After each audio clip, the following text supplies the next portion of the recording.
Hello and welcome to Versus Live. I'm Ross Merriam. And I'm Corey Baumeister. And we've got Rob in the booth. Say what's up, Rob. What's up, Rob? Rob will be taking all of your questions, comments, concerns, and burns in the chat. Make sure to tag at Star City Games so he can see them and send his favorites over to us. It is yet another day of Innistrad Crimson Vow preview season. We now have the entire set. Yep. This is our first time looking at decks with full knowledge of what this new standard format is going to look like.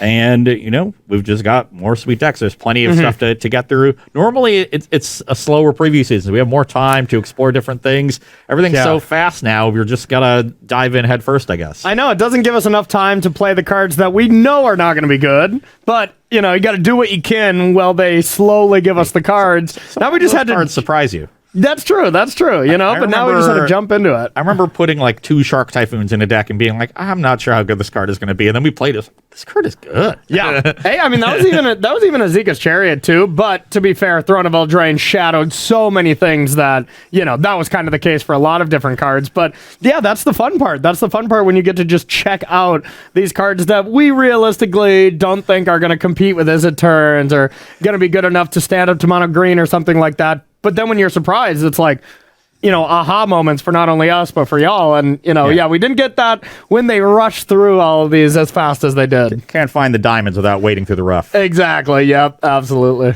So I'm going to be starting with a deck that I actually built with Brennan DeCandio because it's a base Golgari deck. So of course. You knew Brennan had his hands in it. Of course. We've been talking over maybe the last 4 or 5 days about it. And different things to do with it. The genesis was his idea, and it's a Jund Reanimator deck. So Diregraph Rebirth, while not new, is a key card for the deck. That's our main reanimation spell. We're trying to reanimate Cultivator Colossus primarily. So Mulch is a really good part of the deck. They both Colossus. Mulch has went so well for you in the past, so I'm excited to see you do it again. This deck has a much higher land count. It's a much better Mulch deck. And that also makes it a better Cultivator Colossus deck. Also trying to reanimate Olivia Crimson Bride, which can bring back Cultivator Colossus. Then a couple Cemetery Desecrators to give a something to recur that interacts with the battlefield in case you need to do that. Yep. And then we're filling the graveyard. I have Mulch, like I said, a couple of Cartographer Surveys here, which is a really cool one because it can just ramp you into these big creatures because they're all very castable, but it also puts 5 cards presumably into your graveyard, put Rebirth in the yard, put the creatures in the yard while setting everything up. It curves right into a flashback Rebirth at 7 mana. The other cool thing that this deck does is it plays Field Trip. So with the learn mechanic, you've got some lessons in the card's sideboard. Just good too. It's the green divide by 0. It really is, you know. So you can cast this on 3, discard whatever creature is in your hand that you want to reanimate, and then cast Rebirth on 4. So it sets it up by ramping into it a turn early and letting you discard your reanimation target, which is cool. Unexpected Windfall, another great way to reanimate. Also can just ramp you into one of the big creatures on turn 5. So we're sort of a quasi ramp deck and reanimator deck that generates a lot of value over the course of the game, got a little bit of interaction to supplement it, and hopefully it all comes together. Yeah, that looks really sweet. I started seeing a little bit of Jund Reanimator when I was scouring the internet for some inspiration here over the weekend, and I saw a couple of lists pulling up there, but I like the direction that you guys went with, just kind of like 4 of the cards that matter. And, you know, I feel like that's what people do a lot of when you start to build a new shell. They're like, all right, maybe like 2 of this big creature, 2 of this. Be like, no, try 4. Like, pull back then, you know, afterwards. But you want to test out and just see how good these cards are first. So I like that.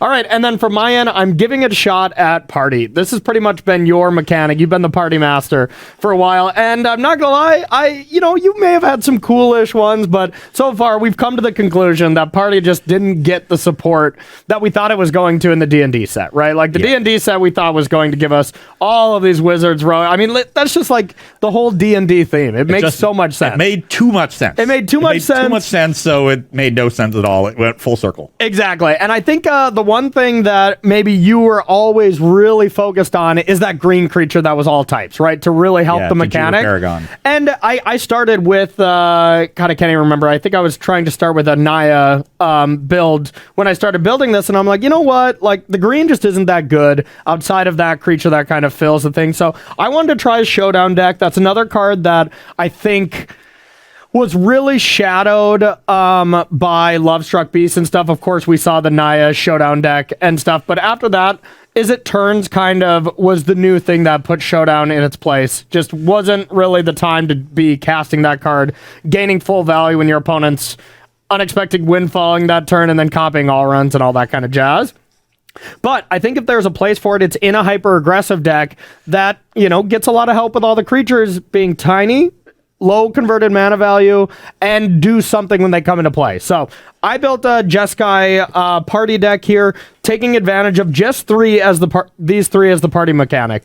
I was talking today, and Linvala was one that I overlooked. So maybe this should just be Linvala, because I was kind of scraping the bottom of the barrel for wizards. And so I was like, okay, I want to try this new card. It's okay. It's nothing special. We haven't played it yet, so I really wanted to bring it here. But if these are really bad, Linvala is maybe just a little bit better, but... It's also just another way for you to dig a little bit deeper, try to find the missing creature type that you have. So it has some synergy with the deck. I do really like Showdown here. You're right. Like Party, the thing that I found out from trying Party several times over the last year and a half is that you want to be really low curve, and sometimes you have trouble just assembling all the right pieces. And Showdown plays very well with the low curve and is very good at helping you find the right pieces. So. And pushing through, pushing through damage at the end too is like the extra factor that you get. And the one thing about this aggro deck that no other aggro deck in Standard can do right now is play 8 1-drops that are good. That are just actively good. That's not like you're playing some that have to help out other creatures. So we have 4 Usher and 4 Archpriest of Biona, and they're just good magic cards. You get to play really good 2s as well. You get to play Luminarch Aspirant, which is really strong. We're trying out Voltaic Visionary, which I think is pretty close to a really good card. Like, there's a chance that it's not great, but it's already a 3/1 body that can essentially draw a card and then flip into something a little bit bigger, a little awkward that it's not a party member on the other side, but he's too angry to party on the other side. Too angry to party. He's just going to absolutely berserk. Yeah, just really crash the party, I think, but he's the person of the party that everybody's like, maybe chill out for a bit. Yeah. It's like he's part of the party, and he's like, all right, everyone can come in, maybe had too many fruit punches and becomes a jerk by the end of the night or something like that. That's the flip side of Voltaic Visionary, so. Yeah, we're capturing the essence of party in this deck very, very well, so flavor win. Yeah, that is really a flavor win. There's one Voltaic Visionary at every party. Also, real quick, Ross, I don't know what our version of the cartographer's survey said. Or says. Oh, it sounds like I'm on, Family Feud. Yeah, that's what I was thinking. Are we playing a game? It puts the cards on the bottom of the library in a random order, not in the graveyard. There was a mistranslation apparently before. Oh, so I don't know if ours is correct. No, that's probably right. Well, that makes it much worse in the deck, unfortunately. But the card was just mistranslated early. I didn't see that it was mistranslated. Apparently. Well, you should speak more languages. That's the problem. That's the problem right there. But last couple things about the deck. We get to play the red-white fashionably slow land. You got to play a lot of white sources since all our 1-drops are white. So that was kind of the struggle I had to go with. I wanted to just make sure I have all the white pathways that go with different colors. Try to avoid like blue-red pathway. That was kind of the last thing I wanted in there. And then we're going to try out Aerith, the Tormented Prophet. See if it's good. And yeah, we're just a good Jeskai beatdown deck. So I had some high hopes for this deck. It at least looks sweet. And I think we've said that about Party plenty of times. And we'll see if it actually is sweet. So far, Party has tended to be one of those decks that its high-end draws are amazing. Absurd. And makes you think, there's something here. This could be really good. But it just hasn't reached the level of consistency it needs to contend at the highest levels. Agreed. And I'm hoping Showdown is that... that point that can kind of shift it, but we'll see. I just love Showdown so much, and it's like the new Yorion. Every time I don't play it for long enough, I have to get it in the show. Okay. Well, as always happens now on Versus, I get to go first. Yeah. It's just the new rule. That has been the new rule. Awkward hand here, but I think a fine one in this matchup. We need a little bit of help, but we have time. I think I have to mulligan this. This is just too slow. Not doing anything till turn 3 is so bad, and I have a legend. Oh yeah, I think even Luminarch alone would have been enough to keep that, but still wasn't a great hand. So we're gonna ship that one. Rob, do we have any questions or comments in the early going here? I mean, I just shipped a 3-spell, 4-land actually have hand. one. Isn't that wild? I mean, that's the main thing, main focus of the day here. That should be. Yeah. Tim the Enchanter wants to know, they just finished watching the Golgari graveyard deck from Thursday. Do you think there's any space for Nissa plus Ren and 7, or is that too clunky? So I had You one had Nissa in that deck. Yeah. It was okay, but not a Not real, amazing. yeah, not super impressive. Ren does seem too slow for what that deck is trying to accomplish. That Golgari deck is very low to the ground. I think that's an important part of what it does. So Ren is more. I would view Ren more as a sideboard card. Okay. For slower matchups, but not a main deck card for it. Cool. All right. I put one on the bottom. I will lead Give it a with shot. Swamp. Schwamp. I'm guessing you are done. Yep. All right. I have a Archpriest. I'll pass to you. Ooh, that was a good draw. Lair of the Hydra, right Okay. on time. And I will Bloodchief's Thirst the Archpriest. Okay. I bias the removal in this deck towards Bloodchief's Thirst because it can I'll pass double to you. spell with Diregraph Rebirth. Because it costs 1 less when creatures die. Oh, yep. I like that. My hand is not as good losing the Archpriest. Mountain Go. And it wasn't already that good. Okay. That was a pretty good draw. All right. I have a Relic Robber. Okay. I'll attack. Would you like a Relic? I will go to 18. So this deals me 1 during my upkeep. Every upkeep. Yeah. Yep. Okay. All right. I'll pass to you. You go to 17. Yeah, Rogues was also kind of the bottom of the barrel. This is what I saw as the best one, as just being an aggressive creature. But we'll see.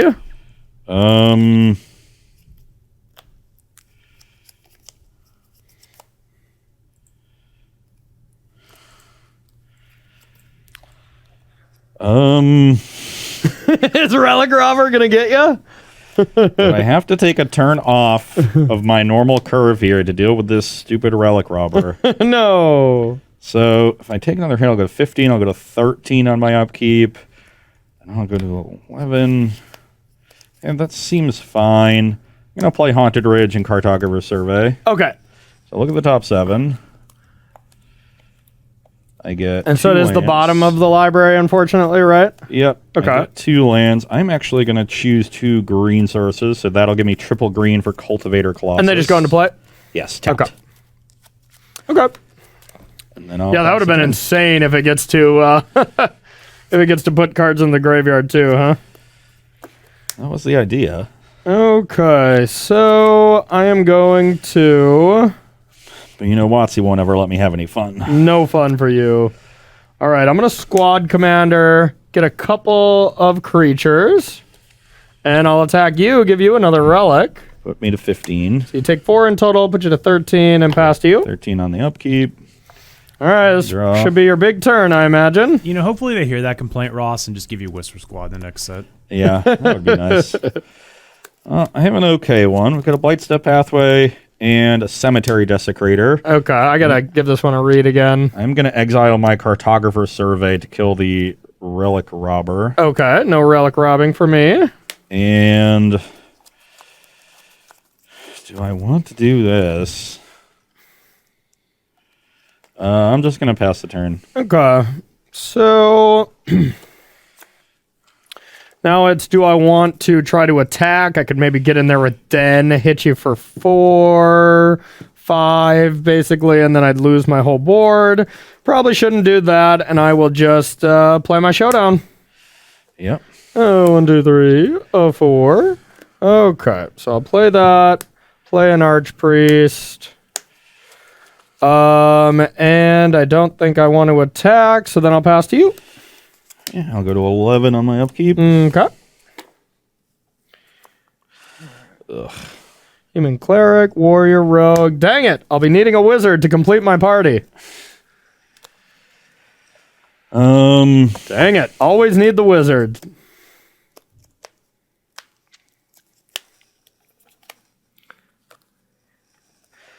I like that it's creatures you control, not just other creatures. So it does target itself.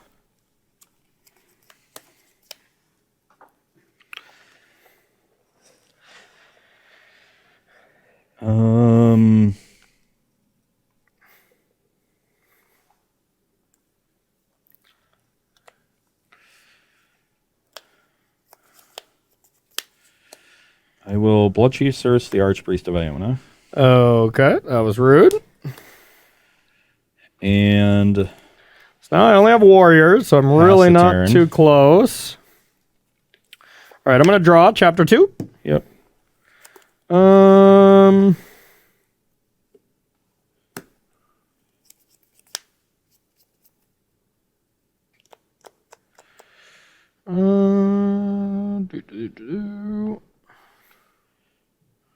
you could make a 5/5 with your lair here, I guess.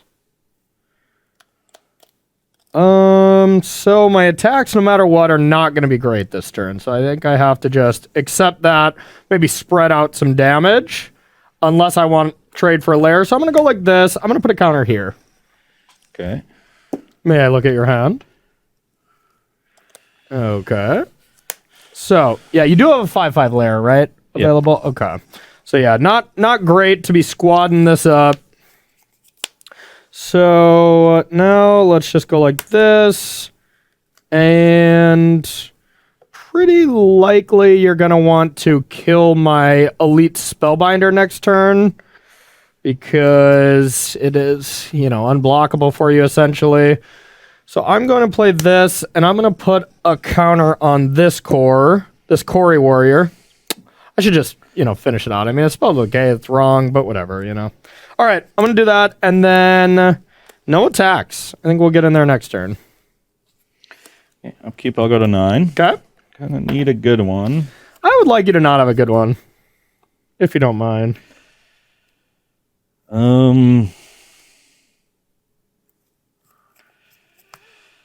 Yeah, that sounds about right.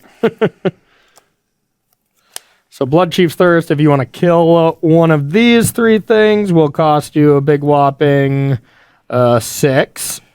Or you can pay 3 to kill one of my warriors. Kill that. Block. Yeah, I'm just dead. Oh. Drew field trip. Okay. Was one short of being able to Mascot Exhibition this turn. Yeah, you had to kill the cleric, otherwise I was full partying. I kind of thought, for whatever reason, this was a cleric, but that's a warrior too. These Relic Robbers are going to be a problem until I get to sideboard. Yeah. Yeah, Relic Robber, pretty good against only Blood Chief's Thirst as a removal spell, huh? Yeah, I am not set up to... Yeah, that card has always been pretty interesting to me, but, if there's any deck that can just interact with those counters too, like sack a creature or something, then it feels so bad, but I was always kind of shocked that card didn't see more play. Yeah, I thought it would be really good in that role. Remember when people had like Legion War Boss always in their sideboards for control matchups? That's what it feels like to me. But there just hasn't been a red deck that needed a card like that in its sideboard. Yeah. Yeah, because all the red decks have been so unplayable. All right, Rob, you got a question for us? I have a question, a comment. First, Brennan would like to remind you that you can loot with Learn. Sure. What was I going to draw? Oh, I don't. Actual question. Ross, what made you not want to include Old Rutstein in this deck? Rutstein. What's that one again? So 1 black green, 1/4. When it ETBs or at the beginning of your upkeep, you mill a card. If you mill a creature, you make a plant. Or not a plant, like an insect. 1/1 green token. If you mill a land, you get a treasure. If you mill a non-creature, non-land, you get a blood token. Okay, yeah. That's right. Just not really what this deck is that interested in, like grinding that kind of marginal value. It does play some nice defense. Now that I know that we've mistranslated Cartographer Survey, there's maybe it's still worth it though. Like it's still a good card. Going 4 to 7 is kind of what that deck's all about, right? You already have Unexpected Windfall that does that. Yeah, that's true. And is it just a better card? So I would like to see some more interaction, whether that's a good defensive creature like Old Rutstein or just more removal, especially instant speed removal. Yeah. Those 2 slots are definitely something to play with. But what about Old Stick Fingers? Mill over some creatures. You don't have that many creatures. Yeah, that's a good point. Yeah. That's definitely more for a ton of creatures like the other Golgari deck. Yeah. Honestly, the only thing I'm going for now is to 3-0 you and Brennan's garbage decks. I think I beat the first 2, so I'm going for the third here, Brennan. One of those was all me. Okay. All right. Take pride in that you lost one all by yourself. I only lost that match because I got heinously unlucky. yeah, you did. Okay, that's Like right. literally every match Ross has ever played. It hasn't been great for you lately, I will say. Okay, this hand looks quite good. All right, I need a decent amount of help with this one, but we're going to get it, so I'm in. I'll lead on Rockfall Vale. Okay. All right, I'll leave on Sundown Pass, and I'll pass to you. Blightstep Pathway, Mulch. Mulch. Hey, you didn't brick, so I'm proud of you there. I got 2 lands. All right. Oh, yeah, I forget you get 2, huh? Nothing juicy in the graveyard, but I'll take 2 lands. Okay, and you got 7 now, right? Yep. Okay. Now I'm going to go with Luminarch Aspirin, put a counter, and I'll pass to you.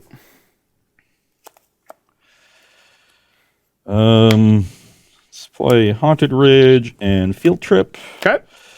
So do I need? I've got. I guess I can get a forest. Okay. And I will be rummaging this Cultivator Colossus. Not a bad idea. I'm scared. I'm very scared because I don't beat a Colossus too well on the next turn, believe it or not. So rummage that. Yeah, how large does this get to be? Number of lands I control. Number of lands, okay. All right. And I'll pass the turn. So if you bring that back next turn, it's going to be 5. It could be like an 8-8, right? Like you can just keep playing lands? Yeah, as long as I keep finding lands. All right. Well, don't love that. Okay, well, maybe I should just play that. All right, I'm going to play a land. I'm going to play a Relic Robber. I'm going to put a counter here and attack for 5. Puts me to 15, and I get a construct. Okay, yeah, put you to what? Sorry. 15. 15. First attack. Yeah, okay, and then I'll pass to you. Okay, upkeep to 14. Yep.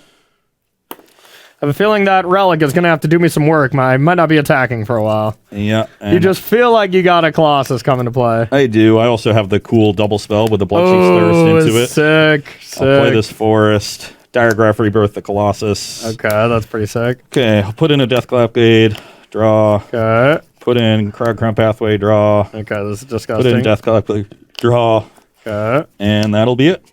Oh, that's it? Yeah, so it is an 8-8. You're right. Okay, sweet. How clairvoyant. Sweet. This is going to be fun. It's going to be fun to deal with. I'm enjoying what's happening. God, I just can't beat that game 1 very effectively at all.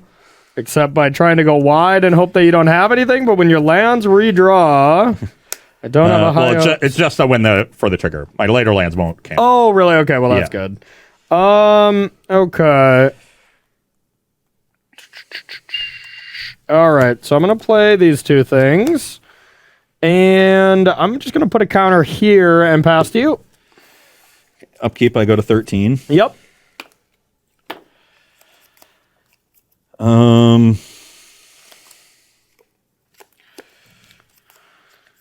I'm scared.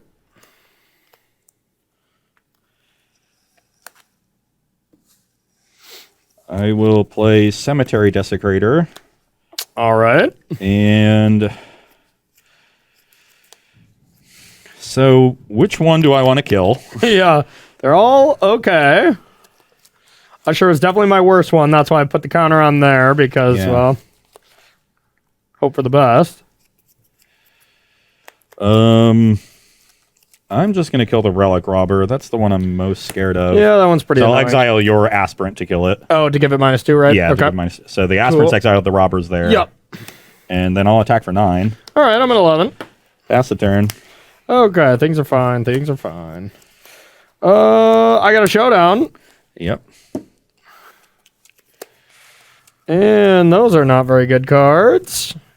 I'll play a land and menace, huh? I guess I'll put a counter here and pass to you. Upkeep, I go to 12. Okay. Draw. And I can play this land. Play Cartographer Survey. Okay. Get 2 more lands. Now I'm up to... Now Colossus is a 12/12. No big deal. All right, then I'm just dead. And then I've got a 3/4 flyer. Yeah, that'll do it. Playing Olivia. These games were close. These games were both really close. Both sides fought hard. Just normal draws from each side. Definitely, I would say dictated by the play, but I guess you were on the play for both of them, huh? Yeah. Turn 2 mulch, turn 3 field trip, turn 4 kill your thing, reanimate my thing. That was insane. That was insane. And draw 6 cards. You drew like 6 cards that turn. So yeah, something like that. Yeah, insane. Okay, looks like I need to get some removal in here. So we're going to take a short break, and we'll be right back with some sideboarding here on Versus Live. Don't go anywhere. All right, everybody, welcome back to sideboarding here on Versus Live between Jeskai Party and Jund Reanimator. From my end, I want to bring in some way to deal with those gigantic creatures, so Fateful Absence are coming in. And then Malevolent Hermit is maybe just a card that this kind of deck should just have in the main. It's already a great wizard. It's a wizard on the backside too, but also can counter, Meat Hook Massacre, Diagrath Rebirth, Ren, any of those kind of good spells. So realistically, maybe this is just better than Voltaic Visionary anyways, but we want to try some new cards, so I'm not going to take all of them out. But since we're bringing in 4 wizards, I do want to take out some wizards, because that is one of the difficult things about these party decks, is making sure that you just have the right spread of creatures to actually be able to hit the party. And then, when you're bringing in non-party member creatures, you got to kind of just spread it out. Kabiri Takedown was my removal of choice because it's also a land, but not really that relevant against you, especially when you bring in mass removal spells and just other removal spells as well. This card gets a lot worse. Most of the time it's just, a tapped Plains, which is not great. And then we're going to take out... already not great. That's true. Then we're going to take out one of the rogues, one of the warriors, one of our payoffs, but I figured I'd rather take out this than one of the showdowns, since I think that's still like the best card in the deck. So yeah, we're gonna give this a shot. Yeah. And on my side, becoming a little bit less of a reanimator deck and a little bit less of a ramp deck too, and just a little bit more of a mid-range kill your stuff, play powerful threats deck. So I've got Burning Hands, which, although you're 3 colors and none of them are green, is 2 mana shock is still fine. Meat Hook Massacre, which is great, especially at clearing away the Goblin constructs from Relic Robber. Oh god, that's disgusting. And then I'm replacing some of the high end, 1 Cultivator and 1 Olivia, with 2 Toxrils. I don't use this card to the full ability, because since I don't have blue mana to sacrifice slugs, but just putting essentially -1/-1 counters on your entire team every turn seems pretty good to me. Yeah. Those don't seem fun for me to deal with. So we're going to try to do that. Trim 1, Rebirth, a couple of the high end, and then Ren and 7 and Cartographer Survey, I think, are just the 2 weakest cards in the main deck, especially against an aggressive strategy. So those are the easy cuts. I think you should cut those Meat Hook Massacres. I just don't think they're going to be very good. They seem pretty out of place against my small creature deck. So get them out of there. No, those are nasty. I'm not excited to play against those. Yeah. I finally get to play with sweepers. Yeah, give me a good 1, 2, 3 curve this time. My curve has been clunky already. I want a good one. But honestly, that's the party mechanic. Like, it just always has felt like you have some draws that are really, really good, and when you see it, but there's so few that you actually see them. The main problem has been that you generally need to get into 3 colors to find powerful cards that fill out the party at every spot on the curve, and then your mana base is pretty bad. And for whatever reason, they made the party land enter the battlefield tapped, so it was completely unplayable. Yeah, no kidding. And it's not like this deck would have been broken if that land was untapped. It would have just had a chance. It would have just had a chance. It's like the vampire deck getting that one land, it gives it a good chance when it's not going to make it completely busted or anything. If you want us to play 2-color aggro decks, 3-color aggro decks, you need to give us a good mana. Give us some good mana. I agree. Okay, this hand is a little not ideal with having these in my opener, but I'm still going to keep it and hope to get a little lucky off the top. I gotta say, I'm not super excited by this hand because it needs help, but I think this is the kind of hand you have to keep with this deck. All right, I got an usher. Pass to you. Oh god. Death Cap Glade. Okay. Ooh, that was helpful.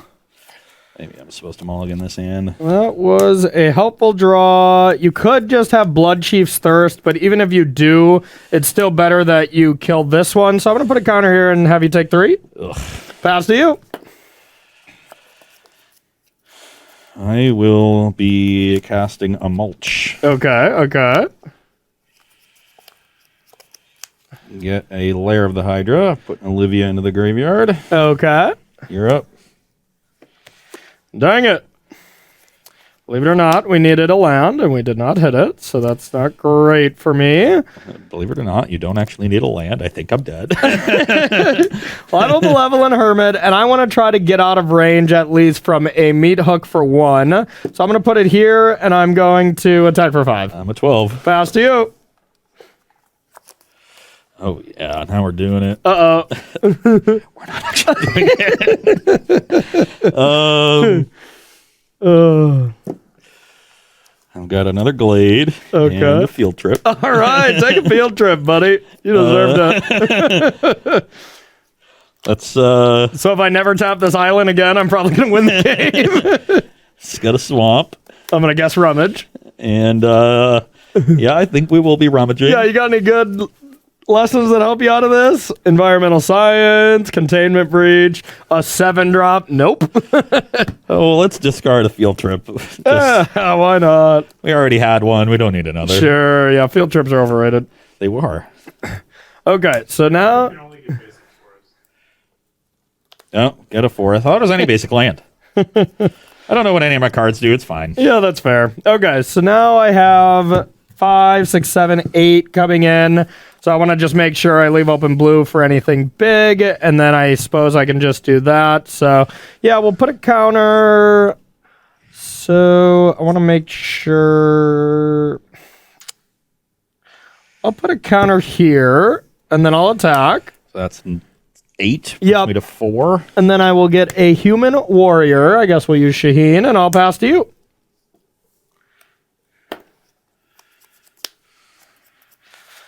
You could meat hook for 0 if you play a land that you could also pay for 3. So that's good. No, looks like I'm exactly dead. Yay! Yeah, I've got Bloodchief's Thirst for the Hermit. Pay for it. Yeah, which then sets up a 4-mana Diregraph Rebirth on the Olivia. If I had found another creature, I guess it's when it attacks. Yeah, so I can't. Don't. Oh, you don't want to attack because you want to block. Yeah, and the Olivia can block here, but you just put a counter on one of the other creatures and have 4. Plus, I had these in my opener, which is super awkward, and I don't want 2 of them in my opener. Let alone, I never want to draw 2 in general. But I kept like 4 or 3 lands, double field trip, mulch Olivia. Yeah. On the draw, I probably just need to mulligan that for something that interacts. Yeah, on the play, it was probably fine. Mine was just 2-lander with 2 Fateful Absence, so I really needed some help. But drew Luminarch Aspirant, so I'm like, all right, whatever. That's okay. That is help. That does help. I did not draw. I needed to draw a piece of interaction or... Yeah. Yeah, 1 Bloodchief's Thirst on 2 would be pretty good. But both these decks, I think, are pretty sweet. So we'll stretch this one to a 3 of 5 and have some fun with the party and the Reanimator strategy. Rob, do you have any questions from our lovely audience? No, I can't stop the party. Comment from Brendan that apparently that was why he didn't want Lair in the deck. But you insisted, so Dagger's there. I like that. The lair that I didn't need to play because I had other lands. No, I think Brendan makes a good point. Don't take responsibility for the deck building on your end and blame Ross for it. I do that on Team BCW all the time. Just throughout my life. Smart man. Brennan's out here acting like the lair was what cost me that game. I don't know. If lair was, a meat hook massacre, you would have had that game in the bag. I want to make it known that I've been the person lobbying to put more interaction in the deck and less ramp spells. So also another question. I like that this versus live is just turned versus against Ross and Brennan, not me. Exactly, right. I had a question about Linvala in your deck. Since it's not included. We had talked about it before. You just it kind of forgotten about it. Yeah. So how I build my decks a lot are on Arena. On Arena, you just do a color search for the creature types. But I didn't hit the gold button apparently to see Linvala being added. So I think I still would have included Aerith just because I wanted to try it out. Now, granted, in this kind of matchup, it's already bad. But yeah, Linvala probably should be in here. Although, granted, it isn't going to help me against a lot of your sweepers. But yeah, I think that's one I missed. And I think if you're including this for Thursday, add a couple Linvalas in the spot of Aerith if this card's just bad. Because the wizard roll was the tough one already. Or you play this and Linvala and you cut the other 2-drop. But you just got to make sure your curve is good. But with Relic Robber, with Elite Spellbinder, it seems like it would not be good. Yeah, you have enough 3s. I have enough 3s. How's your hand? I think it's a mulligan.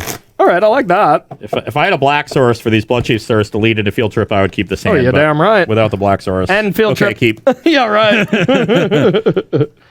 Yeah, right. Okay, well, this hand is exactly what an aggro deck wants to be doing. 2 tap lands coming into play on the first 2 turns, but I have faith that this is what we need, so I'm going to keep. See? 2 types of people in this world. Yeah. To be fair, I was on the draw. If you were on the draw, you would have kept yours too, I bet. On the draw against an aggro deck, I kind of need to interact. Yeah, that's true. But against an aggro deck that has tap lands.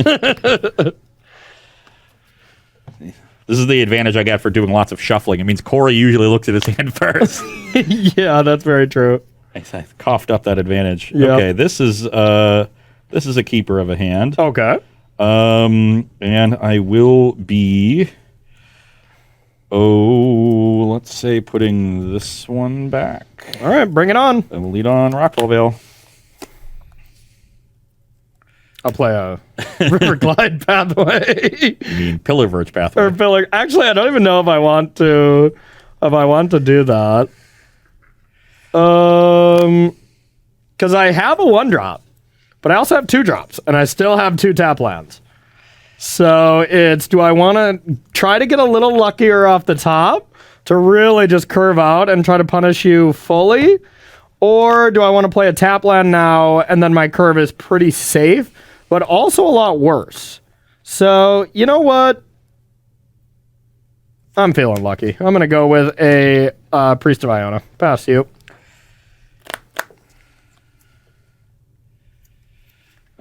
I will play a very good, glad it's in my deck, Lair of the Hydra. You can activate that for 1 right now if you want to and say go. And then pass the turn.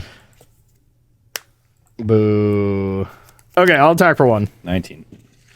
I did not get there, and I'll pass to you. On your end step, all Burning Hands the Archpriest. Okay. I'm kind of glad I didn't get there now. Then I'll play a Mulch. Mulch away. Oh, we got 1 land at least. Okay, not bad. I'm not going to play that land because I have this other lair, which is perfectly fine to enter tapped on this turn. That's a good layer. Still glad it's in my deck. Yeah, me too. Okay, so now let's just give that old relic across for me, a spare relic here for you. That's 17. Okay, and pass to you. You go to 16? Yep.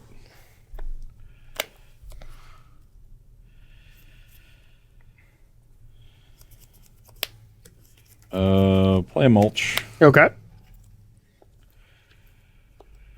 Got a Death Cap Glade. All right, I see 1 meat hook gone, thank God. Play that Glade, and I'll pass the turn. Okay. So I'm at 17, yeah. You're at 16. You took 16, 1 for yeah. this, yep.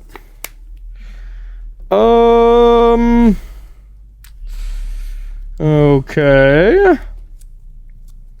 Let's go with... So you could definitely have like Burning Hands. I have a Cracker Pathway. Yeah. I can start with this to kind of force your hand. I think I like that. I'm going to start with a Hermit. Sure. Okay.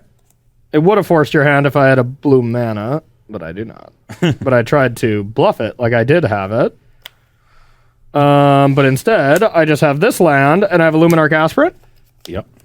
Beginning combat, I'll try to put a counter here. That's fine. All right, take 3. I go to 13. Yep. I'll get a second one of these. Put you to 11 during your turn, and I'll pass to you. Yep. You don't seem concerned about it, so I feel Because scared. I have Swamp Meat Hook for 3. No, you have the other one? Oh, the old hook, huh? So I'm going to gain 3. You're going to take 2. Yeah. So we've got 14 to 18. That wasn't cool. 14 to 18, okay. Done? Yep. That was gross. You would have the other one. Okay, so I have a Voltaic Visionary, and I'll bring back the Malevolent Hermit, 2 wizards, which is not ideal, but then I'll pass to you. Non-creature spells can't be countered. Yeah. Yeah. That's pretty cool. Oh, the other meat hook is not cool. I will play Crowd Crown Pathway into Olivia. Okay. I will then attack and rebuy this Toxrill tapped and attacking. I think I'm dead. I would suggest chump blocking with the 3/1 that is about to die. Yeah, good call. Okay, I'll do that. You take 3, go to 15. Yep. On the end step, Geist gets a slime counter. And I think I get another... I gain 1 when you gain 1. So I go to 15. 15 all? Yeah, so we have 15 all. That's Okay. a 1/1. All right. Everything's fine. I'm dead. I had a fateful absence too, so I probably should have left that open to deal with Olivia. But do you have anything else besides Olivia? I had Desecrator Windfall. That's pretty, Okay. pretty good hand left over. Yeah, pretty good. I was going to just Desecrate that turn, which is still pretty good. Like, Yeah, kill one of your yeah. things, get a 4/4, but I drew Olivia, and that was busted. Olivia was busted. Yeah, the second meat hook got me good. I thought, you only got one more. I'm not going to play around it, but I don't even think playing around it would have really done me much, you know? You just had a good Your deck draw. doesn't really play it. Well, the only way you play around it is by having a second blue source. Having that second blue source would have been good. I agree. Didn't have any capability of playing around it otherwise. Okay, well, we're going to have the heated game 5. This has been a fast match. Yeah, and this Holy is cow. for the gold garbage sweep. The Gold Garbage Suite, yes, for the Brendan DeCanio slap, is like we like to call it. But I don't know where you live. What day is garbage day for y'all? But for us, it was last night, Monday into Tuesday. Okay. So we already took out the gold garbage. He took out the Gold Garbage, absolutely. Yeah, funny story. Mine is actually Monday. I tried to take out the garbage, but I put in a bunch of twigs from the yard that had just been laying around there since we bought the house. We just get a tag on there that just says, "Hey, we don't take that," and they just didn't take our garbage. I'm like, oh, dang it. So now we just have a bunch of twigs and a bunch of garbage from the whole week that we have to figure out what to do with. So, yeah, good times. Homeownership. Gotta take that stuff over to the Tinker Creek transfer station and dispose of it yourself. See, I was actually just going to bring it to your house and throw it in your backyard, you know? Sorry, Rob. It's all directed to him. I know it's your backyard, too, but... All right, I'm going to go first for this 5th and final game. And give me a good one. Just give me a good one. Lands and spells. A good lands one and a bad spells. 6. Oh, God. That is not a good one. I would like a good 7, please. Sorry. He doesn't want to show you. I really don't. He's a little embarrassed. Pretty bad. Oh, boy. But... yeah, this one is even too loose for me, I think. Too loose for the goose. Yeah, it's like I don't even, if I draw a 2-drop, I don't even have an ability to play it with how awkward my lands are. So, yeah, we're going to mulligan this one. That's pretty gross. Wouldn't have been awful, actually. Yeah. I'll keep mine. I got to stop mulliganing close hands. That's my lesson from today already. They would have worked out twice. My lesson is I should mulligan more. Yeah. Sounds about right. Weird how we keep drawing lessons that confirm our preconceived biases. All right, take 2. Okay, I'll keep this. Doesn't even need to look at the seventh card. Nope, it was pretty decent. So already good enough. I want these 2, and I want this. I suppose I don't want this land. And yeah, so we'll go like this. I'll play a cave and I'll pass to you. Okay, I will play a glade and pass to you. Okay. All right, I have a den and a 2/2 aspirant. Pass to you. Swamp and mulch. Okay. Yeah, that's about right. No lands? Okay, good. You're up. Justice. Justice has finally been served here on Versus 5. So I got some relics. We're going to do that. I'm going to attack you for 5. I will go to 15. And then 14 at your upkeep and pass to you.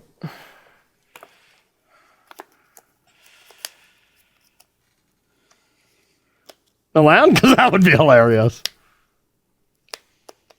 That would be just far too funny.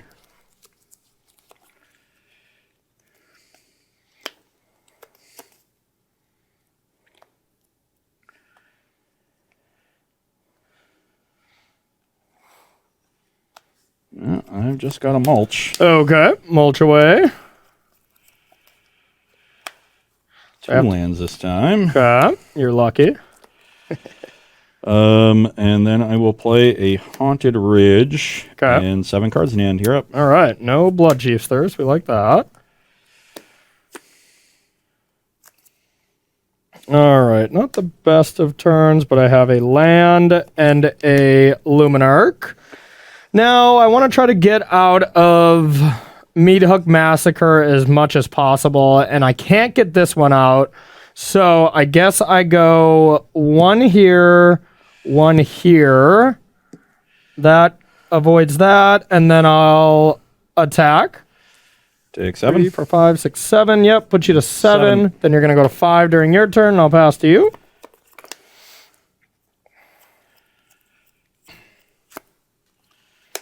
And I think that'll do it. Yay! The Brennan garbage sweep is complete. Maybe it's just that. I mean, Rob, it could just be maybe Brennan's better at these Golgari decks. Yeah, could be. Could be, yeah. Seemed like I was supposed to keep Mulch in the Meat Hook Massacre, but I didn't have any spot removal. Yeah, and got run over. Keep. Yeah, now the creature lands are just going to do some damage to you too. Yeah, even if you didn't have that, I'm just dead to. I can only kill this, kill these. Gain 1 off the small aspirant die and go to 6, and you've got 8, 9 plus 4. Yeah, you've got 13. So 13. Yep. Yeah. An extra turn in here where I could like unexpected windfall maybe. What if I windfall into? It's basically been you being on the play. Blood Chief's Thirst is still. What if I guess even if you Blood Chiefs into double Blood Chief's Thirst, then you just die to this. I mean, then you die by a lot. Yeah. Then you take 7, 8, 9, 10, 11. You're at -6 if you do that. But if I did that and draw 2, and it's just 2 more. Oh, you drew that layer. That's the reason you lost. Yeah, deck needs a little bit more early action. All right, is this the first party win? Can we officially have said party? I didn't do any party mechanics. I just cast red-white beatdown stuff, and Relic Robber was surprisingly the MVP. Even more surprising when you realize Corey only has 2 of them. Really? I thought I played more. I looked through your deck, and I only saw 2. I thought I played a lot of that card, to be honest. Maybe there were more hiding in a different pile. No. Of course I played the perfect number, which was 2. Yeah. Had it on turn 3. How many games? I didn't want to overload on rogues, so my whole thing was just to try to add up the creature counts and try to even it out essentially, and and didn't want too many 3-drops as well, but.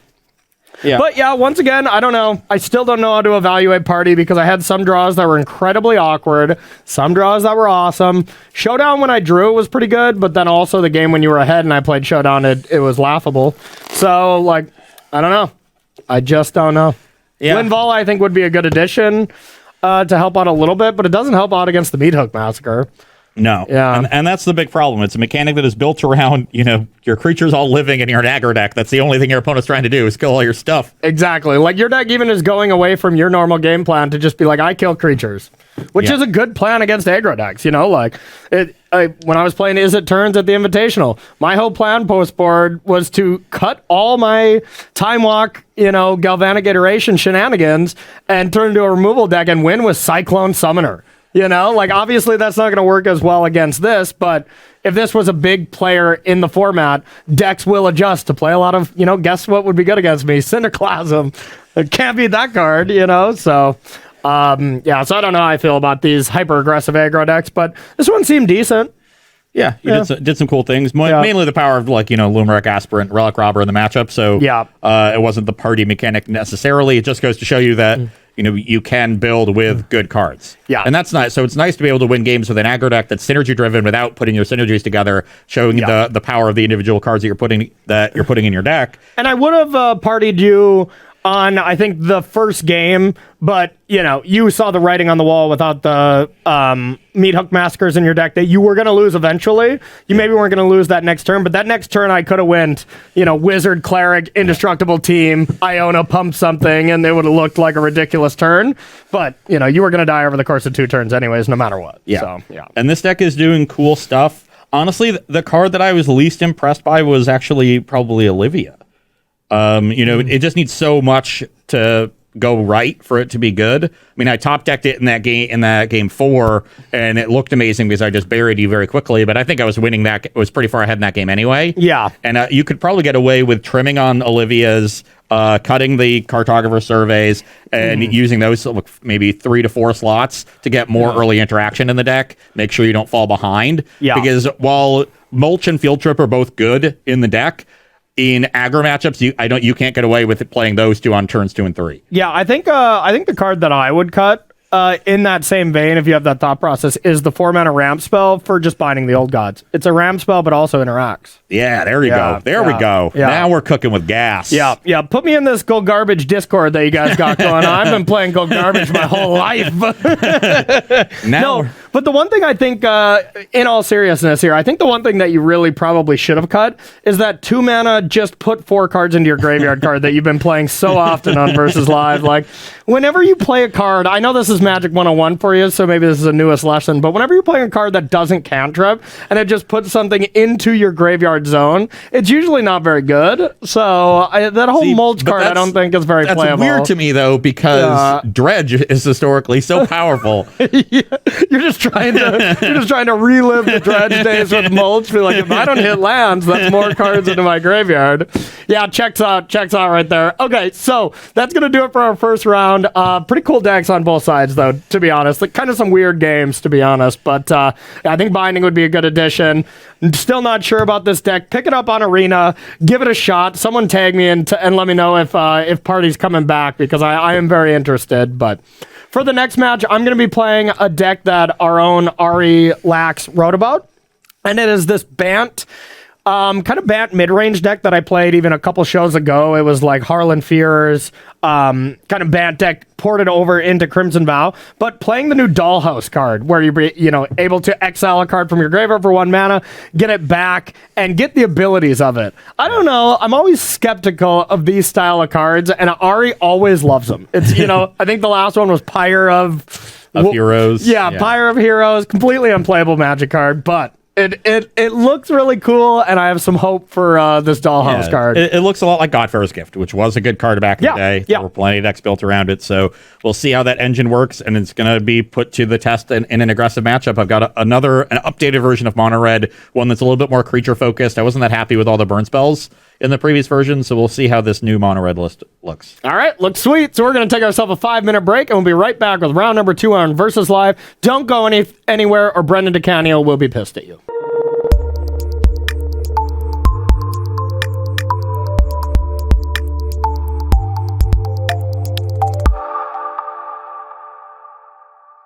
All right, everybody, welcome back to Versus Live. My name is Corey Baumeister. And I'm Ross Merriam. And we got Rob in the booth. Say Mulch is terrible, Rob. Mulch is terrible, Rob.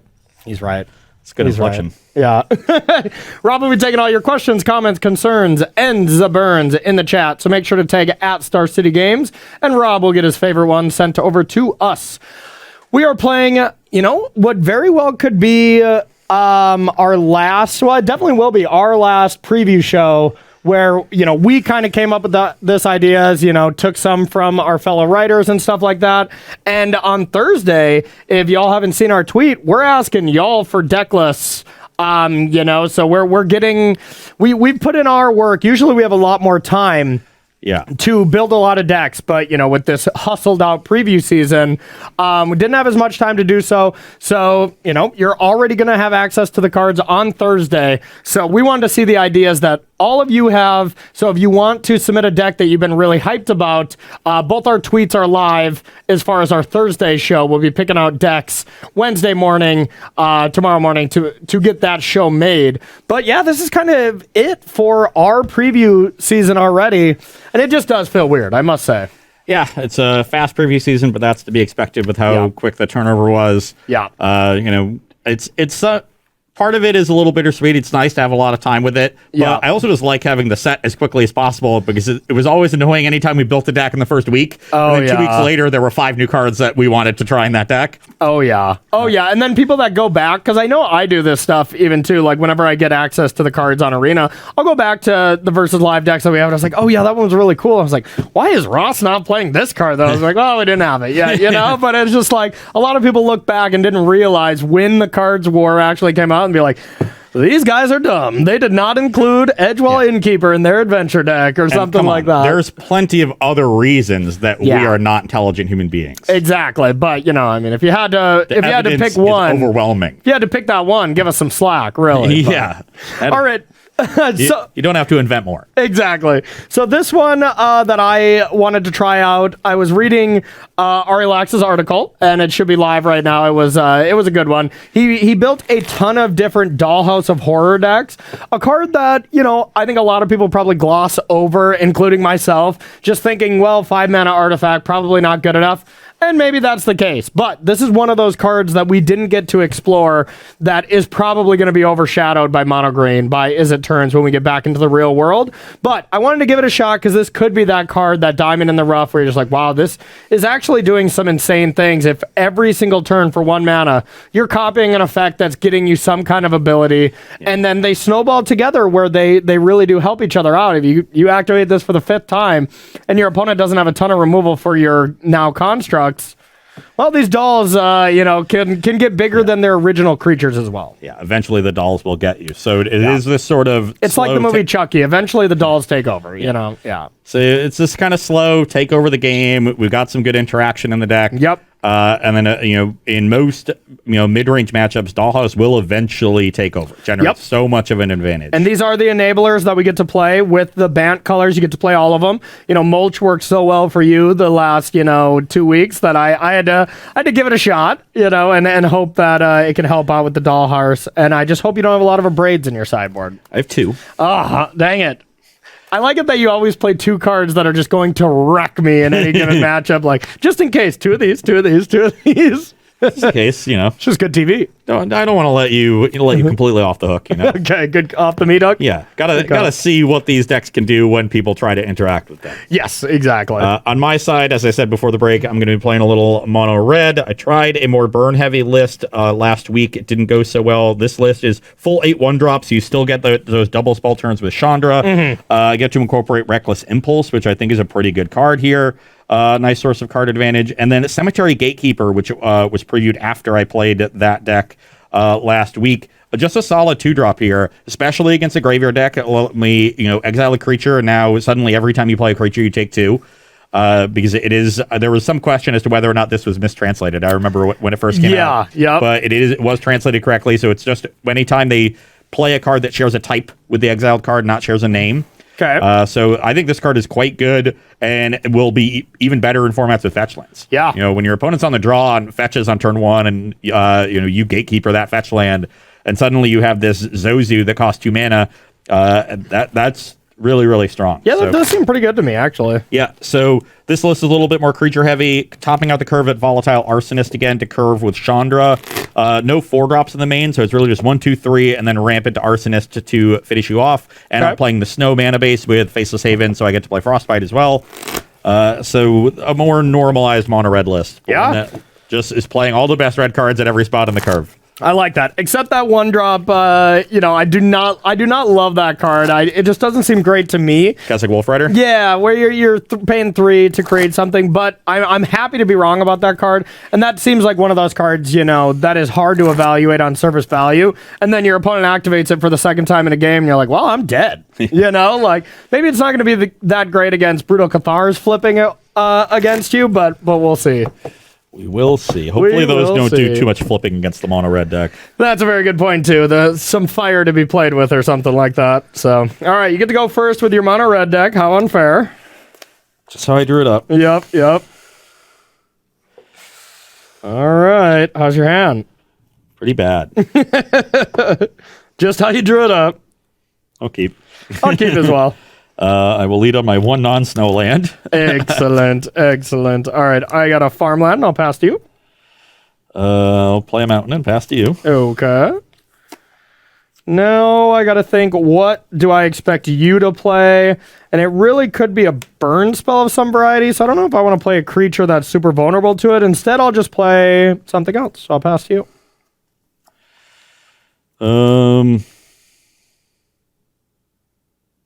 Ross, chat would like to confirm that you do know that the Cemetery Gatekeeper is a symmetrical effect. Yeah, sure. Yeah, that's okay. If you're hurting yourself, Yeah. right? Yeah, you're mono red deck. You don't care about that. Yep. And I definitely knew that. You did, right? Yeah, absolutely. Which one do I want to play first? Better hurry. The horror of Dollhouse is coming for I'll you. play Chandra. Okay. I will plus it and deal you 1. Okay. Make a red mana. You're at 19. I've got nothing to do with it, so I'll just pass. Okay, I'm going to go to 21 with this Faithful Mending. Draw 2, discard 2. I think with the amount of lands I have, plus this spell to draw cards later, I'm just going to discard some lands, just as we drew it up. Yep. I will draw, and that is 1 damage to... Creature or player or planeswalker. Plays, yeah, Not creature. I was going to say, creature, that's pretty bad for me. Yeah. All right, I'm going to play an Elite Spellbinder then. Try to make something a little more expensive for you. All right. So, I won't be taking those. So you can do some gatekeeping. Can make that a little more expensive for you. Or you have your 1 fireball, I'm guessing? Yep. Yeah. I think I will make that a little bit more expensive. And I'll pass to you.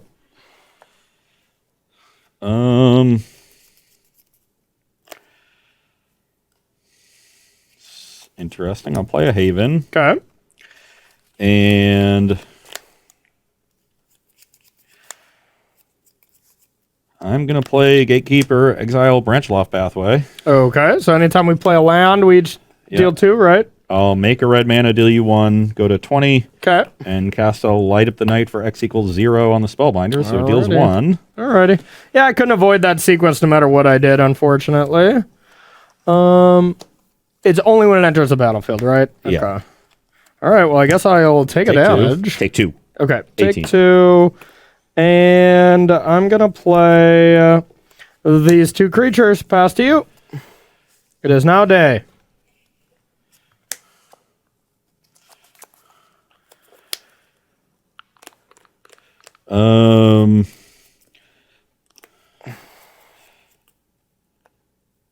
Yeah, I probably should have started with this, thinking about that. I kind of forgot about the ability that it couldn't be targeted.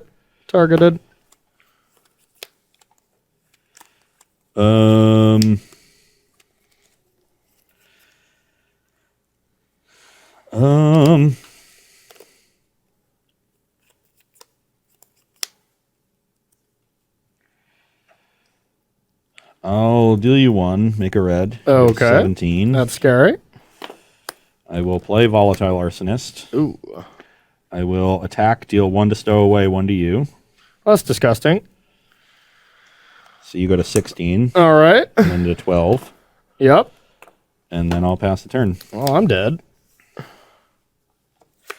I'm absolutely dead. I guess that was a decent draw to help me out.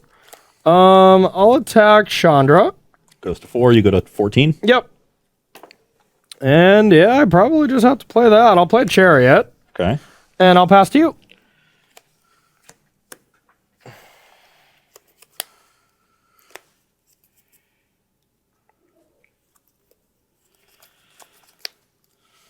It's an interesting draw. I don't need you having any more interesting draws. I'm already quite behind. Are you? I think so. I'm going to cast a Reckless Impulse. Okay.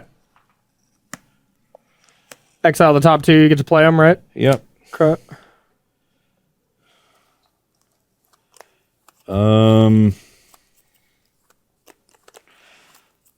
Not the best draws I've ever seen. Yeah, not the absolute best. You can flash this back, play this, and then no matter what, you can not cast them. That's pretty nice.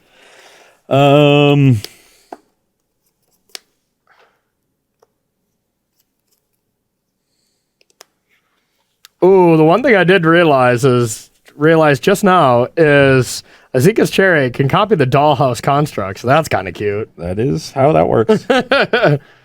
I'm learning. You're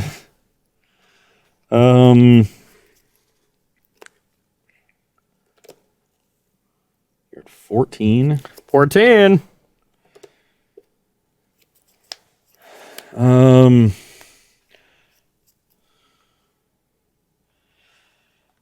Attack with Arsonist, 1 to you, 1 to Dunnick.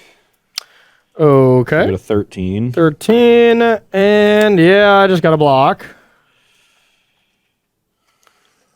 Cats are dead. And then I will plus to make a red, deal you 1. Okay. You go to 12. Yep. Flashback, light up the night for 2 on the Dunnick.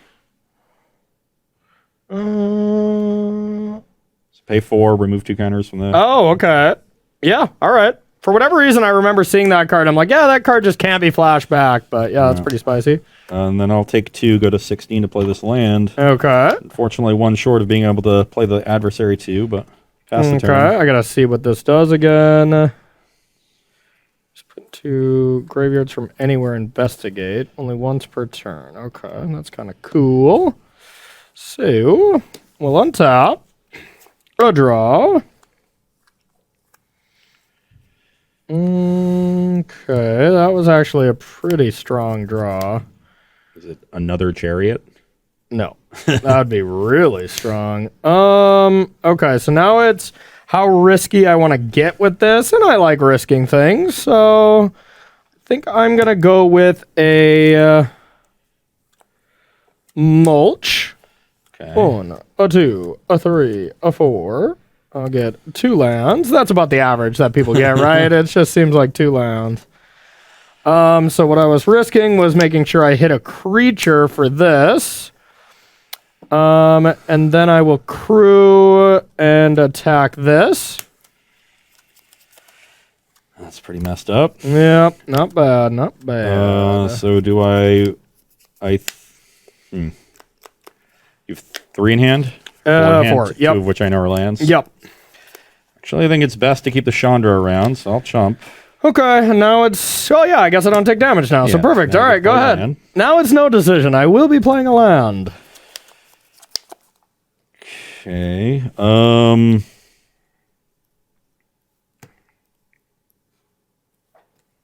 Yeah, if I were to have Dollhouse with the land next turn, being able to go Elite... Bring back Elite Spellbinder, crew, copy Elite Spellbinder, that's kind of messed up. I mean, I do have it. That's what I meant. Exile the top card. Okay. I don't think you can play that. Nope.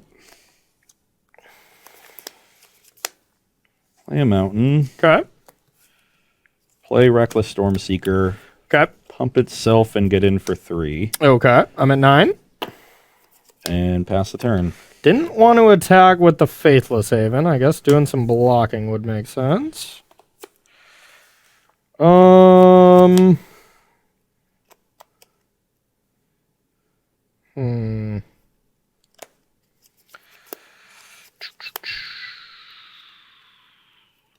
So I could disturb Dennick.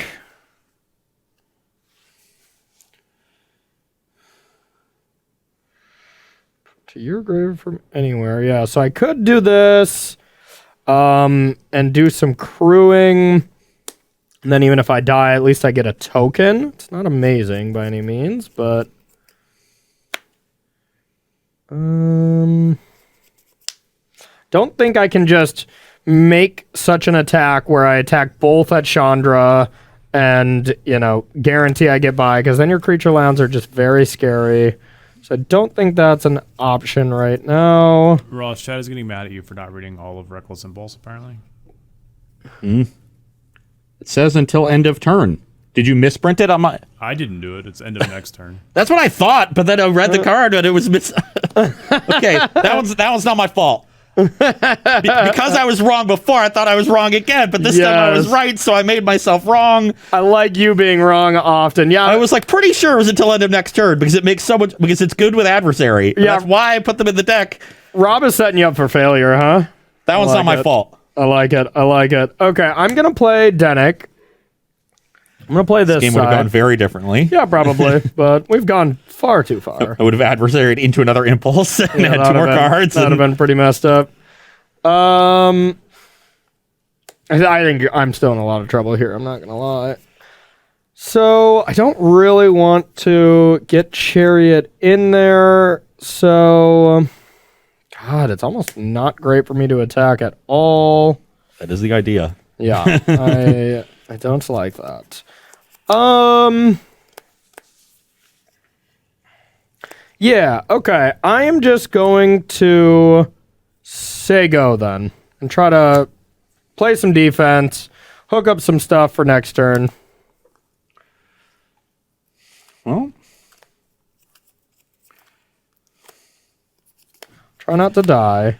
Make a red. Okay. You go to 8. I'm at 8. I guess I'll do it appropriately. I will cast Bloodthirsty Adversary. Ooh. Yep. I will pay the 3 and flash back this Reckless Impulse. There you go. You got it anyway. Right on time. We hit Falconrath Pit Fighter, Kessig Wolf Rider. Okay.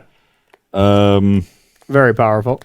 Yep. Then with the Stormseeker, I will target the adversary and get in for 4. Okay.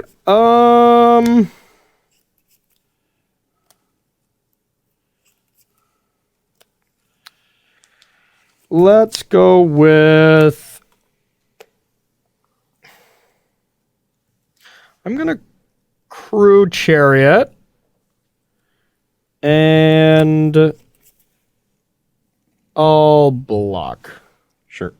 So a creature did go to the graveyard, so I investigate. Yep. We got any clues over here? Never mind. Then I'll play a land for turn and pass. Not playing your cards? No, I get to play them next turn. Still want to hold up to Haven to block. Ah, makes sense, makes sense. Okay, then at end step, I can either sack the clue or do something else. I think I can pretty safely just sack a clue this time. Draw. That was a good draw. That was a really good draw. Okay, we're in business. All right, now what's the best way we want to do this?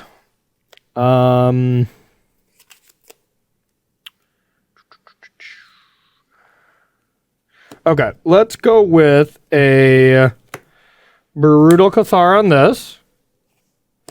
And I'll attack both of these at Chandra. Animate. Die, I'll get a treasure. Chandra to 2. And then Azika's Chariot. Pass to you. Not bad draws.